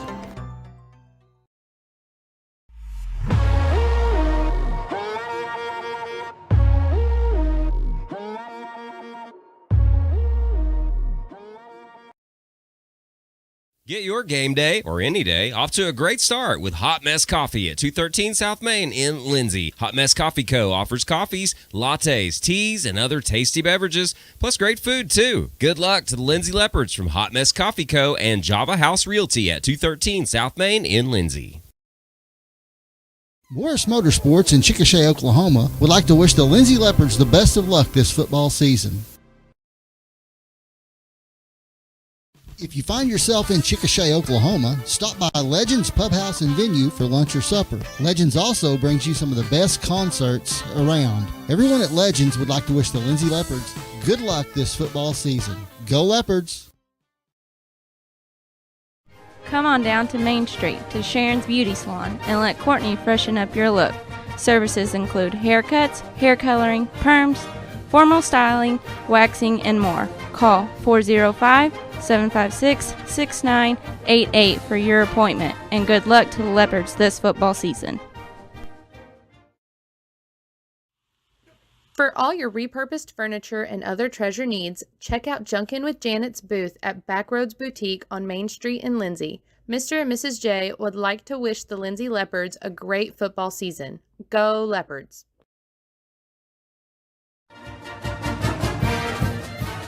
The First National Bank of Lindsay is proud to be a sponsor of tonight's football broadcast. Whether you're looking for a business loan, a personal loan, or a certain type of deposit product, chances are we have what you're looking for. First National Bank, locally owned and operated, insured by FDIC, equal housing lender. Tonight's football broadcast is brought to you in part by the City of Lindsay, proud supporters of Lindsay Leopard football and all student endeavors at Lindsay Public Schools. Keep up with local information and events at cityoflindsay.com, which now offers easy online bill pay. Good luck to the Leopards this football season from the City of Lindsay. This is Brandon Cottrell, pastor at Calvary Baptist Church. Just want to take a moment and invite you to come worship with us this Sunday. Classes begin at 9:30 and worship follows at 10:45. We have something for all ages each Wednesday night. Meals begin at 5:30 and Bible study follows at 6:30. We would love to have you come be a part of our worship. We're located 410 West Chickasaw. Come join us.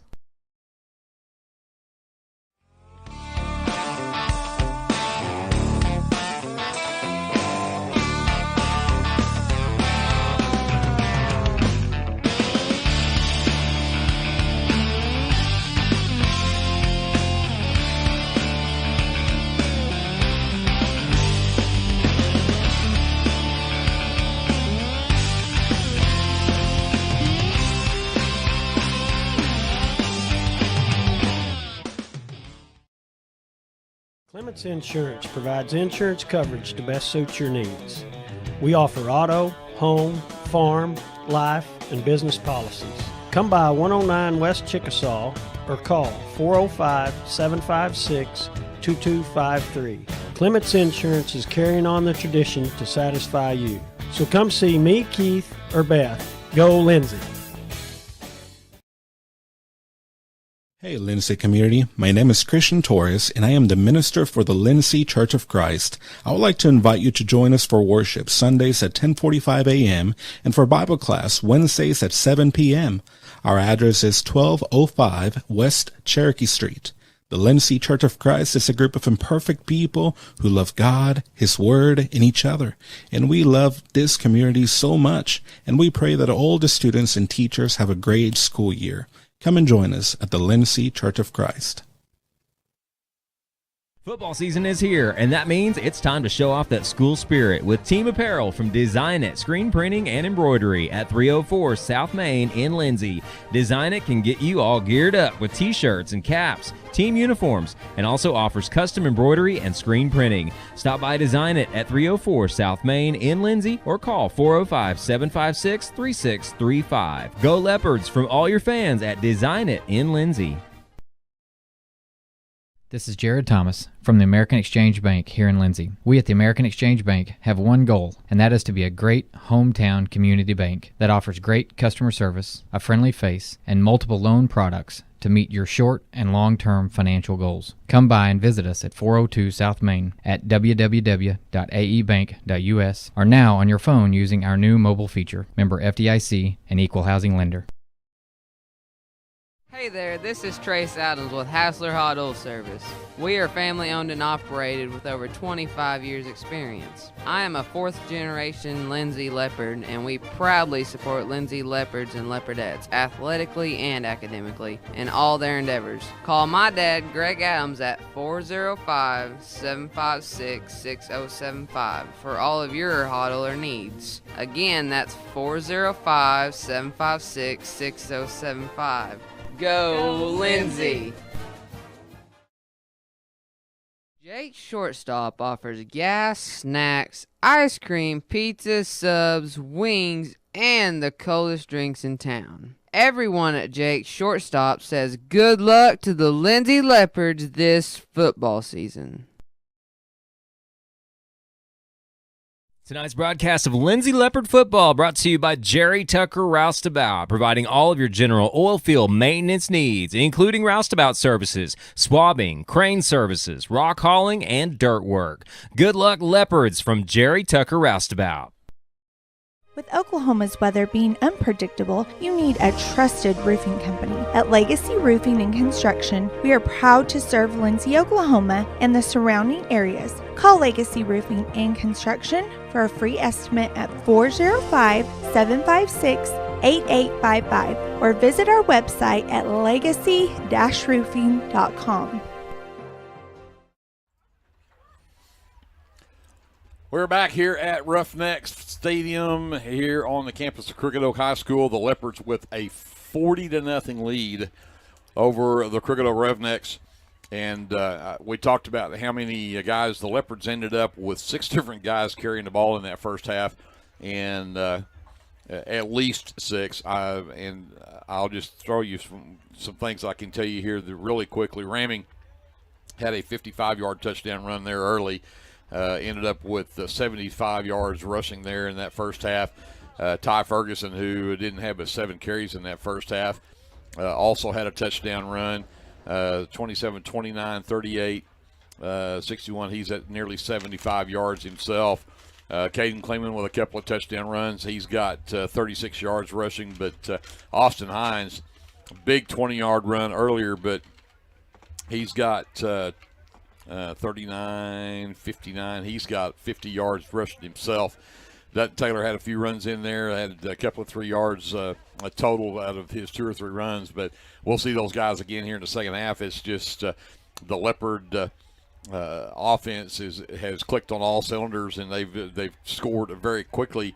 And just about every time they've scored, they had a long run in that last drive. Actually, was a 16-play drive.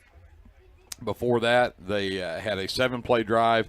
That one was only 38 yards because they'd recovered the kick from the drive before, which was just a 6-play drive. They had a 3-play drive and a 5-play drive. So they've scored quickly. They've pretty much, again, manhandled everything that Crooked Oak has thrown at them. Crooked Oak has had the Leopards number a few times on defense and dropped the Leopards for losses, but they always seem to bounce back and find that offensive lines and breaking those holes open and let the guys get down the field to pick up the first downs.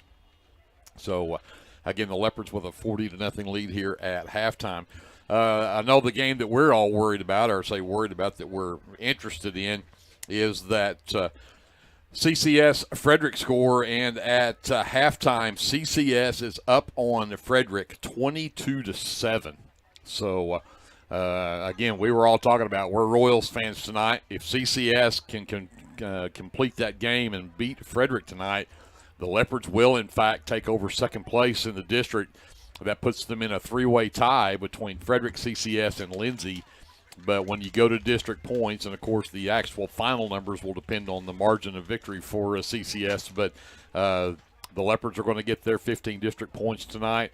That'll jump us up to have 48 district points, and right now Frederick with 46. So, and they're going to lose points if they lose the game. So the Leopards will take over the second place spot, and the third, the difference may be whether pull it up. Again, some big games going on tonight.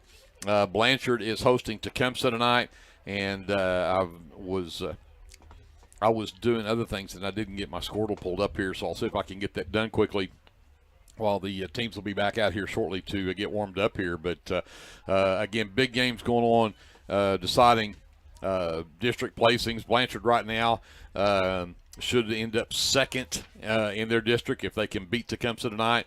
They'll end up third if they lose this one, but if I get my Squirtle to update here, we'll find out how Blanchard's doing. Pauls Valley out of Class 3A hosting Lone Grove tonight, but let's jump over into Class 4A, and we'll check on, the Blanchard Lions, and see how they're doing here tonight.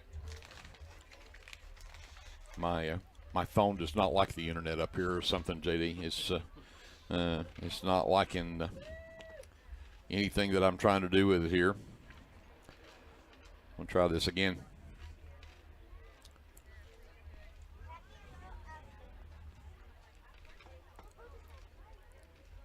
And I may not be able to do this. We may have to take a commercial break and maybe throw my phone out across the field and see if I can get it to catch up with me here. But we'll send it over to JD. Let's take a quick timeout. When the teams come back out here to warm up, we'll come back with some of our area scores and go with more of our First National Bank halftime show right after this on KBLP Live.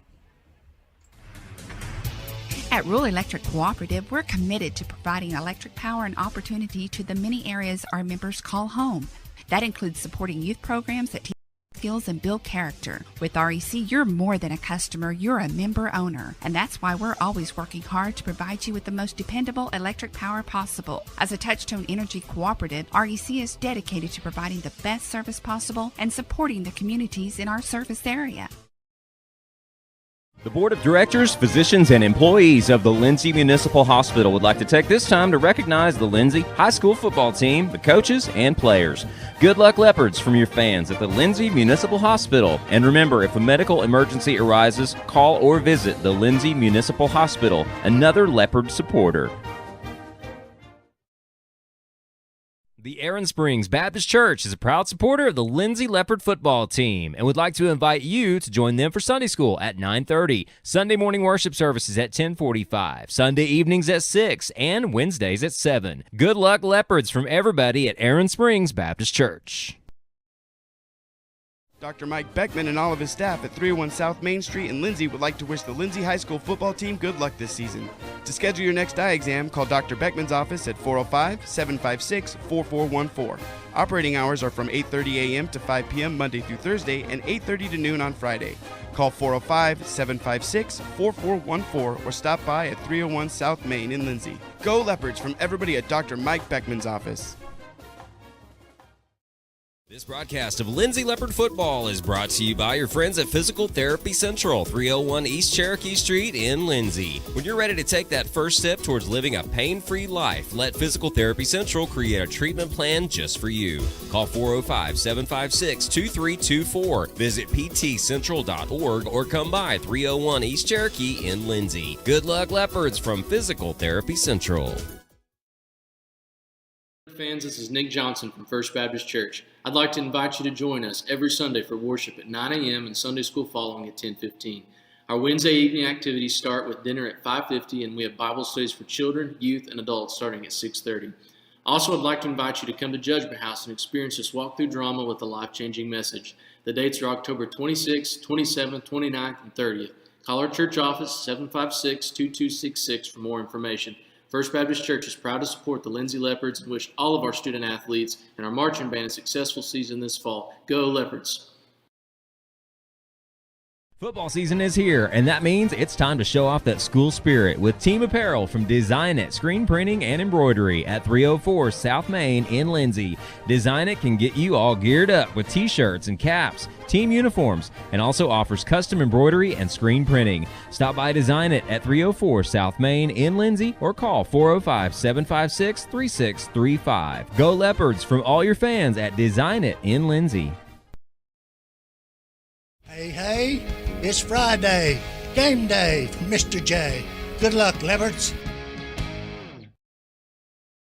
S&H Tank Service is your choice for Lindsay owned and operated vacuum truck service. S&H Tank Service's fleet is equipped with transports, bobtails, pump and kill trucks rated up to 10,000 psi, plus hot oil units, rock trailers, frac tanks, mud and shell haul-off pits, and soil farming. As Lindsay High School graduates, S&H is proud to support Lindsay schools and all of their student activities. S&H Tank Service would like to wish the Leopards and Leopardettes the best of luck in everything they do. Give S&H a call anytime, 24/7 at 405-756-3121. That's 405-756-3121. And remember, your phone starts our trucks. That's S&H Tank Service of Lindsay.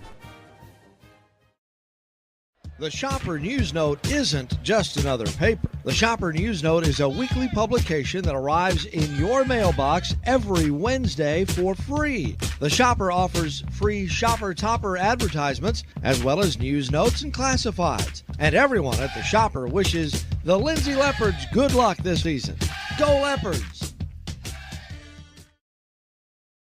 Sooner Valve Repair in Lindsay would like to wish the Lindsay Leopards and Leopardettes all the best during this season. When in need of a valve repair, come by Sooner Valve Repair at 106 Southwest 9th Street in Lindsay, Oklahoma, or call 405-756-1599. Good luck, Leopards, from Sooner Valve Repair in Lindsay.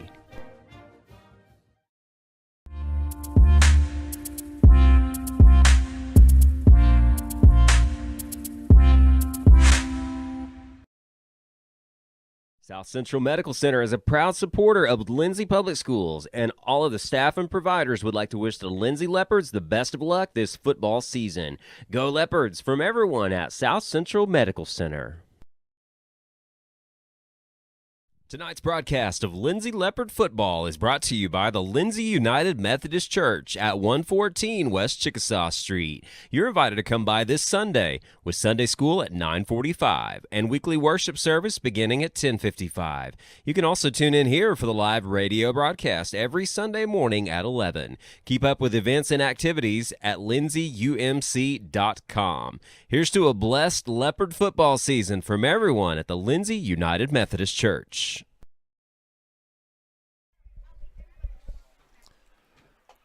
We're back here at Roughneck Stadium, and we're going to get right back to football. We'll talk about some of our area scores. Squirtle not cooperating with us much, but we finally did get some scores. Tug Fott has it keyed up for the Leopards, though, as we get ready to get the second half underway. The Leopards with a 40-0 lead. Greg Peary, John Inman here with you, and we'll do a sidewinder kick that'll be taken over on that far sideline and then right out of bounds. That is Uriel Mendez on the reception. And so Cricket Oak starts out with the ball. Looks like their own 36-yard line, maybe.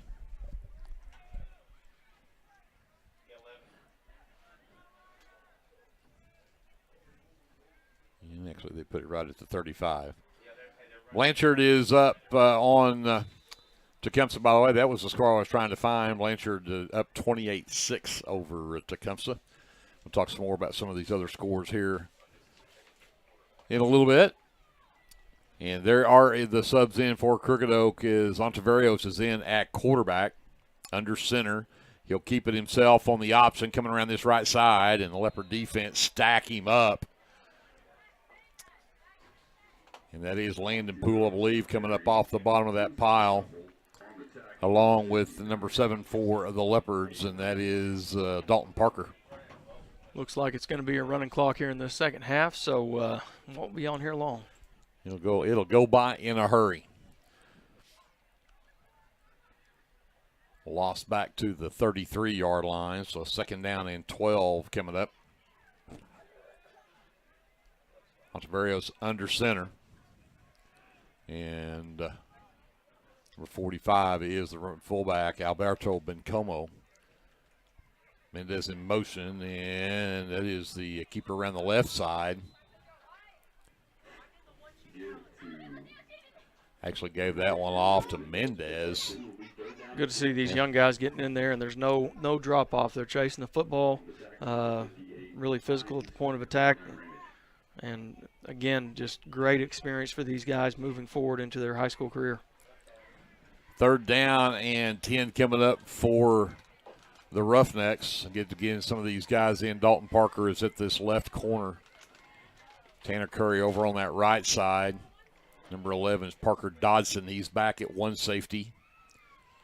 Be Ryder Trammell at the other one. Ontiverios pitches it out down that left side, run out of bounds. Again, good pursuit. And I believe that was that Trammell on the stop? I believe so. You kind of see it's you see all three levels there of that first level dive and then get it out of the quarterback's hands, and good pursuit to the boundary there with the back end to the pitch man. So the gain out to the 42-yard line, so he does pick up 7 on the play, but it's going to bring up a 4th down and 3. And big play for this defensive group here. Trying to get a 4th down stop here.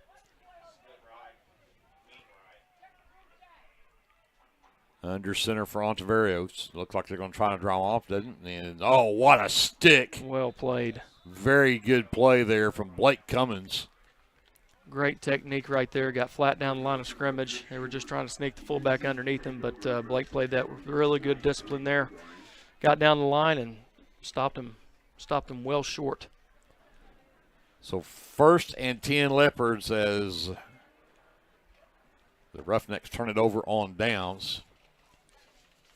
8:15 left to go here in the third quarter, and again, we'll have a running clock, so this third and fourth quarter will go by quickly. The Leopards at the Crooked Oak 44-yard line. And we'll get these guys in here as as we can. But at quarterback is number 19, Tug Faw, and they'll give him around the left side, and that is Dutton Taylor, the freshman. He gets good yardage down to the 40-yard line. Pickup of 4 is going to bring up a 2nd down and 6. Tanner Curry is split wide right. Ethan Jones is split left. Ryder Trammell also in there along with Manuel Aguero. Got some playmakers on the field right now. I thought that might have a chance there to go with Dutton. Good tackle by the corner, but certainly still a lot of explosive playmakers on the field for Lindsay right now. Fought to Taylor. A little struggle there on the handoff on that read, but he breaks a tackle, and he'll have a 1st down as he gets down across the 35, and I think they're going to put him at the 31-yard line. Pickup of 9 on the play that time. Great run there from Taylor. Basically, you've got your JV team out here operating right now with a few others sprinkled in and showing no signs of slowing down. Clock's working against them, though. That's right. They're not going to have enough time to do what they want to do. Again, there's Fott, and he absolutely no chance for Taylor. Again, coming off that edge, and we've seen Cricketto do that 2 or 3 times tonight. That was Kedrick Vick that came in on that one, but really good sense of timing there on the blitz, and there's just almost nothing you can do about it at that point. So late, you can't make the adjustment, and they're +1 coming off the edge. So just based on the scheme that we had called right there wasn't somebody for that guy. Lost back to the 36. 2nd down, 15. This is fought on the keeper. He's got room around the left. Makes a move inside the block to the 20, to the 15. And then it'll be dropped inside the 15 at the 13-yard line. But fought with a great move. Got himself down to the 13-yard line and picked up 23 yards. Yeah, Tug read that there on the edge. They had counter going back away from it, and I guess he saw that end close far enough that he felt like he could get outside, and obviously he did. So 1st and 10 Leopards at the 13. Fought. Fakes the handoff. Keeps it himself. Stiffs arms. Gets to the 10. Gets to the 5. And he'll be short of the goal line. Flags fly just about the place where he put that stiff arm out. Thought I saw another dirty flag come out, and I guess I did. There's going to be a hold on the Leopards. So another good run will be called back here as Fott had it down inside the 5 to the 2. But the flag lays at the 16.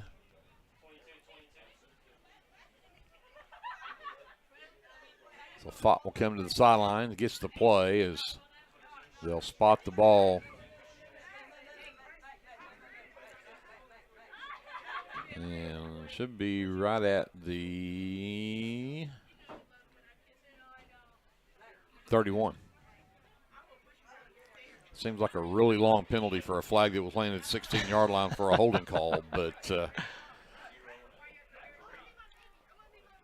1st and a long way for the Leopards. They've got to get all the way down to the 5-yard line. Fought to Dutton Taylor, and Taylor again wrapped up, nowhere to go. Colin Bruner for the Roughnecks and drops him back at the 35. It's a 4-yard loss, so 2nd and let's say 30 now.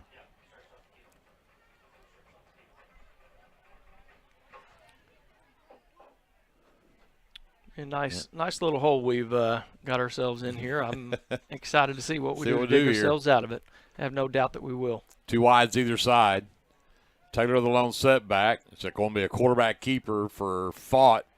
And he'll break a couple of tackles, still on his feet and still fighting inside the 35.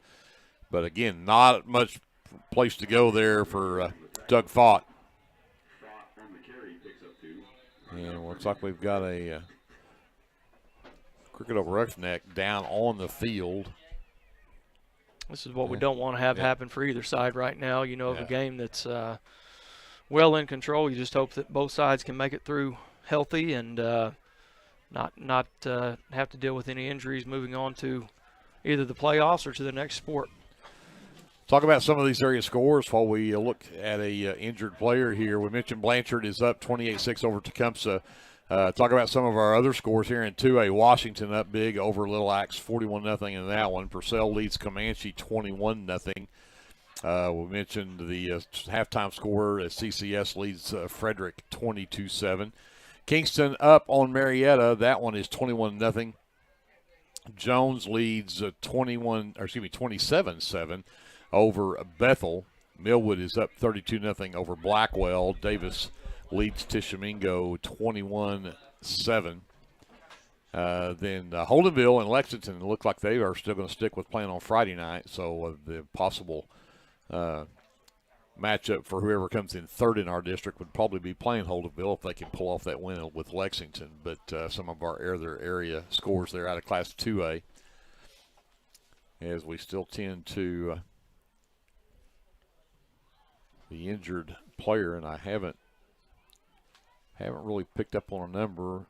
15. Is it 15? I think Angel Chavira.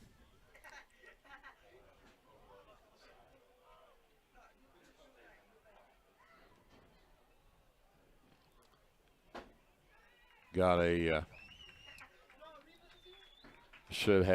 I should have trusted Glenn. Glenn sent me all the scores. He's sitting at home, you know. He's not doing anything else. Yeah. But Maysville 34-0 over Paola. Elmore City Purnell is ahead of Healton 7-6. Dibble leads Rush Springs 18-0. Dibble, I think, is going to get playoff eligible with a win.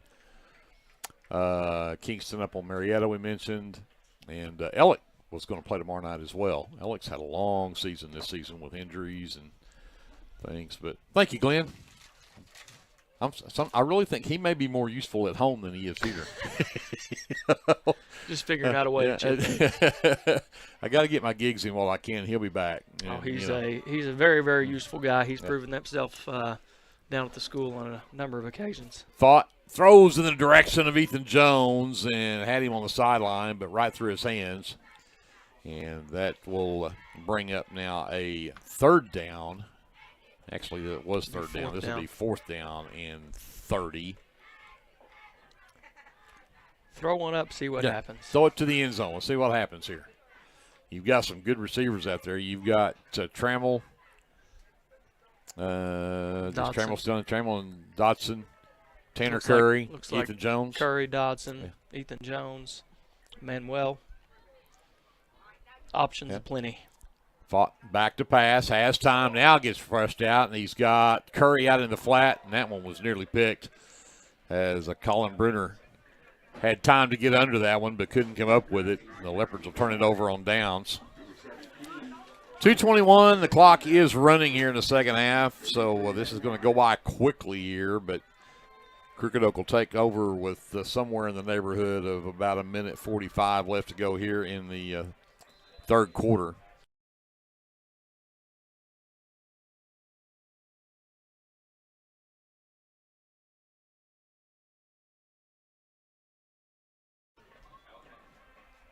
So again, the number 11, Ontiverios, is under center. And gives it on the counter up the middle, and that is, again, Colin Bruner, who gets stacked up at Lefford front, not giving an inch. And that is number 24 coming up off the bottom of the pile. That's Melvin McDonald. Good lick right there. Good, I believe that may have been Landon Poole in there with initial contact, and good to see Melvin back out on the field. And he had a wrist injury early in the year, and you can see he's clubbed up out there and just probably happy to be on the field and excited that he's getting the chance to play. Absolutely. So second down. Got an overset here. And do the pitch. Mendez cuts it back up inside and ran right smooth into a couple of white shirts. I think that was number 53. He hit first there. And it is Keegan Gibson.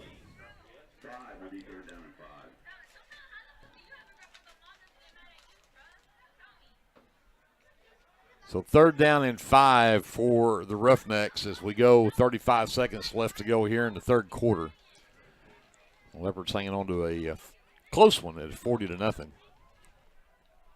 Twins to the right. Wing is spread way out here for Mendez. And they'll bring Bruner in motion, hand it to him. Bounces off the first pile, cuts it up inside, and then gets ridden down as he gets to the 40-yard line. Great pursuit again, and that looks like that'll be the end of the third quarter. Let these guys go over, get a sip of water, and I'd imagine we'll see some fresh meat out on the field there in a second. I think you're right. Well, let's take a timeout. This is live coverage of Leopard football presented by the First National Bank here on KBLP Live.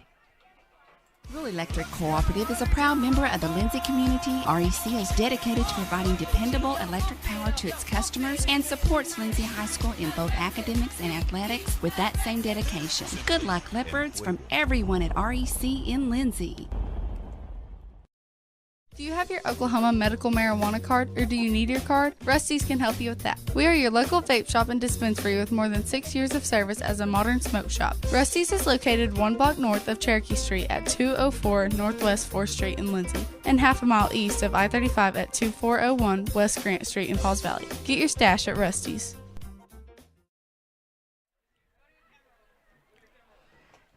Back here at Roughneck Stadium, Greg Peary and John Inman on the call.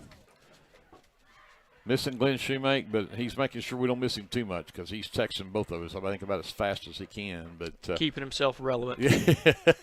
Got to be relevant. But the Leopards 12 minutes away from putting their 7th win in the win column.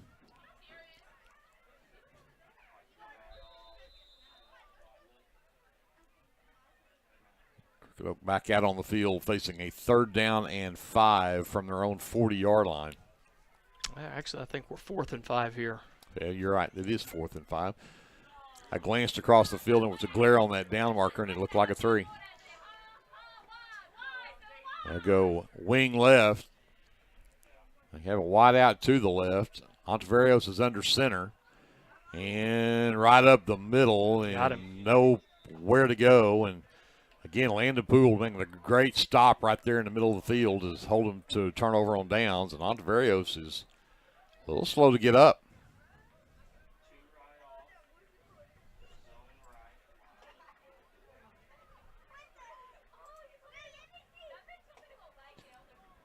And he will get up, but not walking well on that right leg. And again, this is the last thing you want to see. This will be the final game of the year for Crooked Oak. Again, they've got a good group of seniors that are playing their last game here, and the last thing you want to do is see one of these guys get hurt.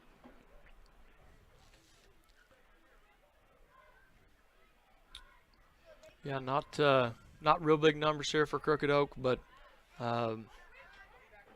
you know, these kids respect the game. They honor it. They play well. They play hard. And that's really all that you can ask any of them to do at any point in time. So you hate to see one go down there with an injury. Hopefully it's just a cramp or something that they can get worked out and get him back on the field.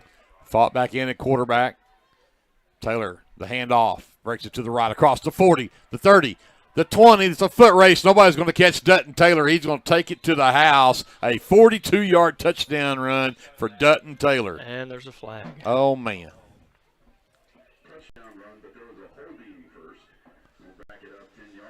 Man, oh, man. Leopards have not had a lot of penalties tonight, but they've seemed to have come at the worst possible times. Penalties on big plays. And the score could be even more lopsided than it is now had it not been for that. So flag laying just inside the 40. They'll move the ball back into midfield at the 50-yard line. So we'll call it 1st down and 18. Got to get to the 32 for a 1st down. Trammell is split left. Fought from the shotgun. High snap, and he couldn't get it to Taylor. He's just got to take it himself. He's got a whole wide field to work with, to the 40, to the 35, to the 30, to the 25, and finally run out of bounds in the neighborhood of the 20-yard line, and for a high snap, wasn't in his play, but he had that whole left side of the field once he got out there. That's making something out of nothing, without a doubt. Did a good job just to field the snap, and then obviously the timing and mesh in the backfield weren't what they needed to be, but that may have been a design read scheme anyway, so that falls apart. Just pull it and run, and good play there by Tug. 29-yard run.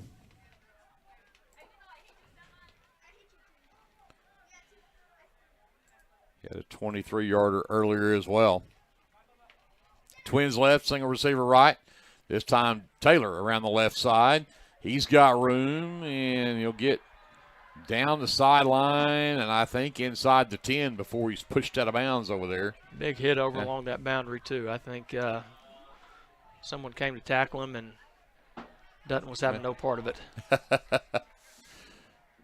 I'm excited to see what he does. He's just a freshman. Next year it's just going to get even better. Absolutely. First and goal from the 9 after a big run of 12 yards there from Dutton Taylor.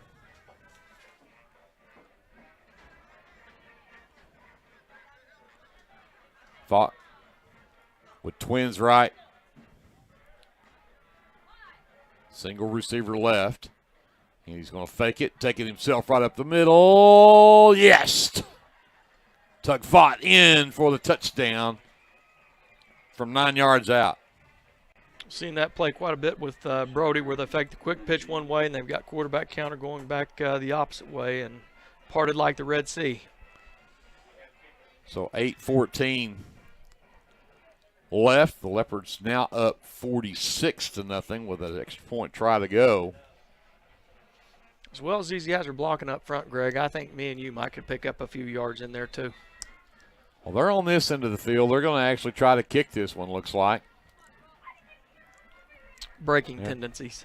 Parker Dodson on to try the kick out of the hold of Manuel Aguero. Good snap, good hold. That kick is up. Good kick. And a good kick into the trees. So 47-0 Leopards with 7:29 left to go here in the ball game, and the clock runs. Good solid kick there, but I tell you what, we just have kickers aplenty. Don't we? Didn't even know Parker Dodson was kicking. He put the boot to it there. He did. That was a good kick. I tell you what. Hopefully that was a kicking ball, because I don't know if we'll get that one back. I started to say we may not get that one back. I know that one went far enough into the trees, and we may not recover that one. Yeah. So the Leopards will bring it out. And it'll be somewhere probably around the neighborhood of 6 minutes when Crooked Oak gets this one back. Like I said, the clock is running even now. So Fott tees it up for the Leopards.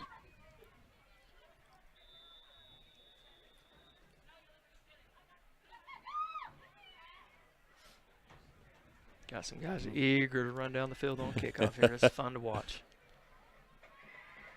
Again, the deep kick, and will be fair caught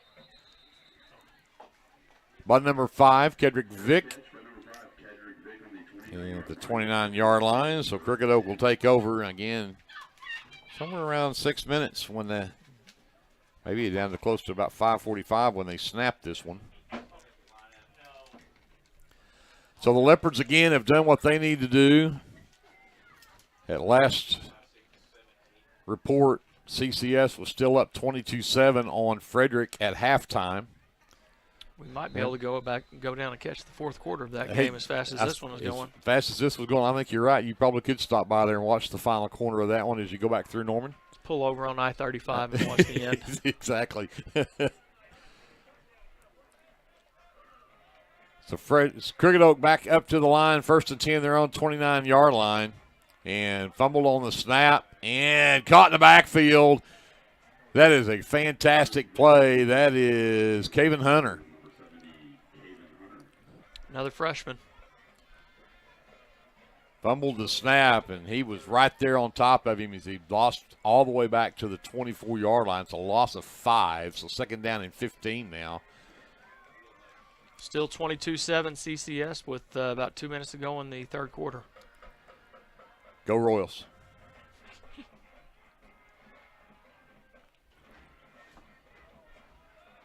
New quarterback in for Crooked Oak is number 5, Kedrick Vick.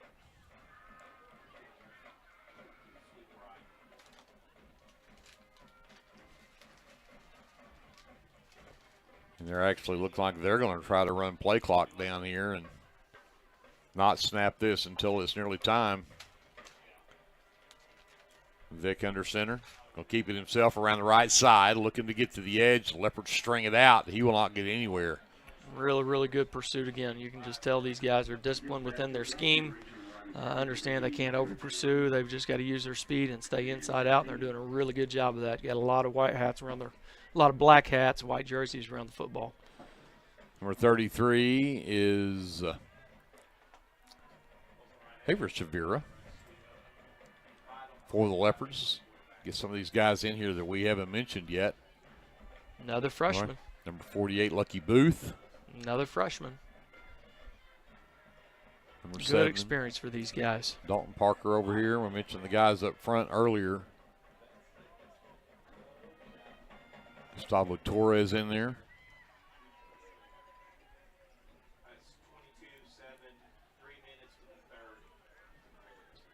.325 left. This is third and a long ways for Crooked Oak. Third and nearly 20. And again, let the play clock run down. And right up the middle, big run for number 45. That is Alberto Bencomo. And he'll get out to the 30, but they're still well short. Back to the original line of scrimmage. Going to bring up 4th down and 10. You know, this defense right here would love to force another turnover on downs. Without a doubt, it looks like they're going to go for it, and it could just be a situation right now with some of their parts that are out. Sometimes it gets difficult to try to get your punt team together and run them out there, and you might just be better served to go ahead and go for it here. And wait again to let get close to the end of the play clock. Vic again to that big fullback right up the middle, and Bencomo will not pick up the first down, so the Leopards will take over. 1st and 10 at the 34. It'll be under 2 minutes to go when the Leopards get out there, and I'm going to cheat here because I've got the coaches sitting next to us over here. But I predict victory. I predict victory formation here. That this will be, the Leopards will just kneel down a couple of times, and that'll be the end of this one. So the Leopards again will go to 7-3 with a big win over Crooked Oak, 47-0. Our score here is Doug Fott will bring the team out on the field, but again, he's just going to take a knee here a couple of times and get this one over with. Crooked Oak. Best playing football here if you're on the right side of it. And he'll wait as long as he can. Now he'll take the knee. 1:25, so we'll have to do that maybe a couple of more times. But again, CCS still up with 3 minutes to go in the third, so all things continue the way they are right now. The Leopards could find themselves in second place in the district and hosting Kingston at their house back at Burford Field next Friday night. Could be an interesting matchup. The head coach at Kingston actually worked with Coach Embry at Broken Bow. He was the head baseball coach, and Coach Embry was his assistant. So some familiarity there. Yeah. Coach Embry better come up with some wrinkles then. That's all I can say. So I think one more is about probably all we'll have to do here, and they may not make him do that.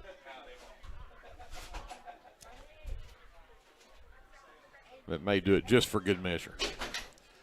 So the Lindsay Leopards again with a 47-0 win over the Crooked Oak Roughnecks.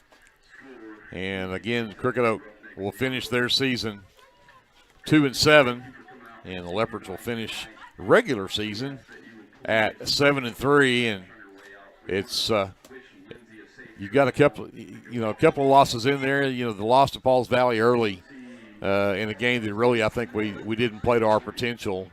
And then you get the loss to Frederick I think really this Leopard team is really starting to gel, starting to figure some things out, probably about the right time. Very easily could be a 9-1 football team. I think against Pauls Valley we were twofold. First of all, Pauls Valley's pretty good, as their record has proved as they've gone on throughout the year. But we were still trying to figure out who we were, what our identity was, and we knew going into the season there were going to be some growing pains. And every team has to go through and kind of find their identity and know what they are. And I think that we've defined that, and even though we lost last week against Frederick, we knew who we were and had a chance to win the game. And so as we move into the playoffs, we're going to see more similar competition to those kinds of teams, where you've really got to go out and execute and play well. And I think that our team is peaking at the right time.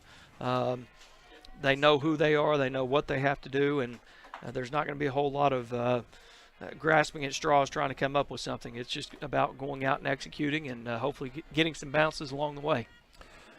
So big congratulations to Lindsay Leopards, 47-0 win here tonight, and we'll get set and see how CCS does. By the way, into the third quarter, it's now 22-13 CCS on top. Okay.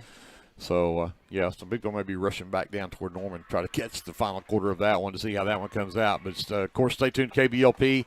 Jason Wallenberg will get you up to date on how that turns out if you'll tune in with him tomorrow. And then, am I correct? Don't we have cheerleaders going to state competition this week? We have cheerleaders going Saturday to their OSSAA game day cheer routine. We have band students going to honor band ECOBTA tryouts. We've got middle school robotics going Saturday. We've got all kinds of things going right now in Lindsay, and glad we were able to get this game in on a Thursday night and not have to brave the elements tomorrow night. And so maybe we can find a good game on a stream somewhere and kick back and watch some of that and get geared up for the playoffs. And middle school cheer came in first, did they not? They I think I saw that middle school cheer came in first place last week. Correct. So congrats and good luck to all of those events that are going on this weekend. Lindsay well represented just about any event you want to go to. Absolutely, and also a shout out to Coach Dan Edwards on being named the Region 5 Softball Coach of the Year Wednesday night at the Region meeting. And I think I failed to mention it last week. I think Chloe Broussard also got named All-Region. All-Region, correct. So big congratulations to her as well from that softball team. With that, we're going to wrap up and see if we can get out of here, and we'll see you next week. Not sure if it'll be at Burford Field or if it'll be at Holdenville. But we'll find out in the morning. In the morning, we will know. So for John Inman, for J.D. Scruggs, for Andrew, ESPN Lion, for Brianna Miller back at our studios, does a great job of keeping things going back there. A big thank you to her as well, and to Paige Sutherland. My name's Greg Peary. We're going to say goodnight from Cricket Oak, Roughneck Stadium, and we'll talk to you next week from either Holdenville or Lindsay. Until we see you then, remember, whatever you do, always be a good sport. Are you caring for an aging parent or other loved one at home? It's important to know you're not alone. Hi, this is Connie Upton with Abiding Home Health. The people we serve have a variety of needs, of acute illnesses to individuals who require health care assistance to live independently at home. Our goal is to make a difference in the short and long-term care of each patient. For more information, visit us online at abidinghomehealth.com. Abiding Home Health, creating personal, positive changes and transformations.